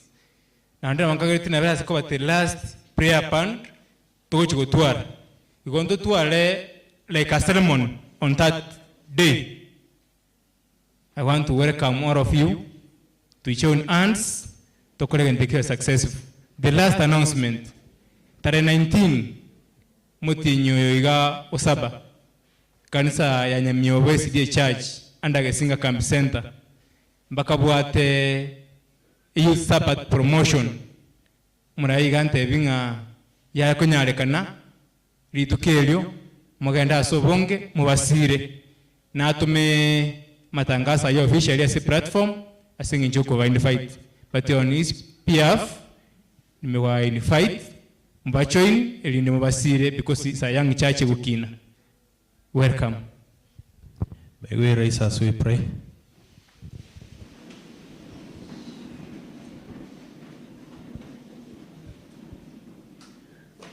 Let's pray.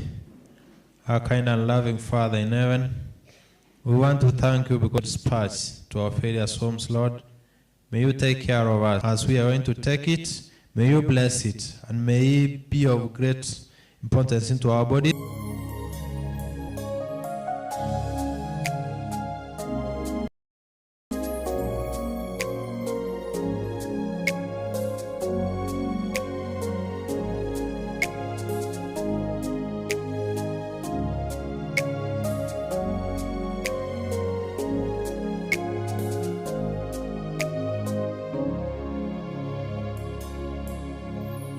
Mungu wetu ni upendo, na alituagiza tuwapende hawa wenzetu tulio nao, kwani hatuwezi mpenda yeye tusiyemwona. Hawaweza wasituondoe chuki, iliyojaa mioyoni mwetu. Upendo umetoweka kabisa, watu wanajipenda wenyewe, chuki imejaa moyoni, hatuna utu kwa wenzetu. Tudumishe upendo wa Mungu.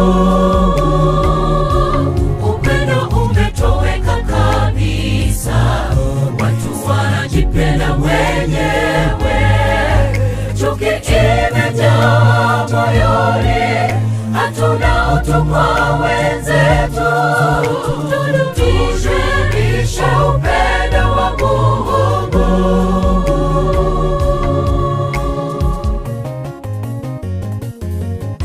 Tupendane, tupendane, tuonyeshe upendo usio na unafiki.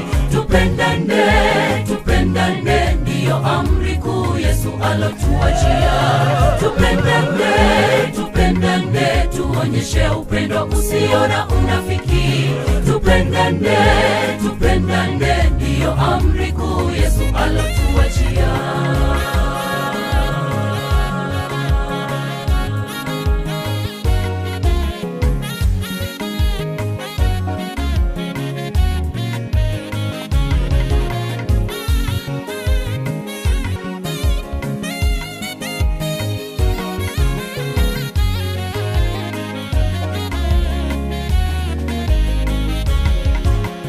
Sasa yapo mambo matatu yanayodumu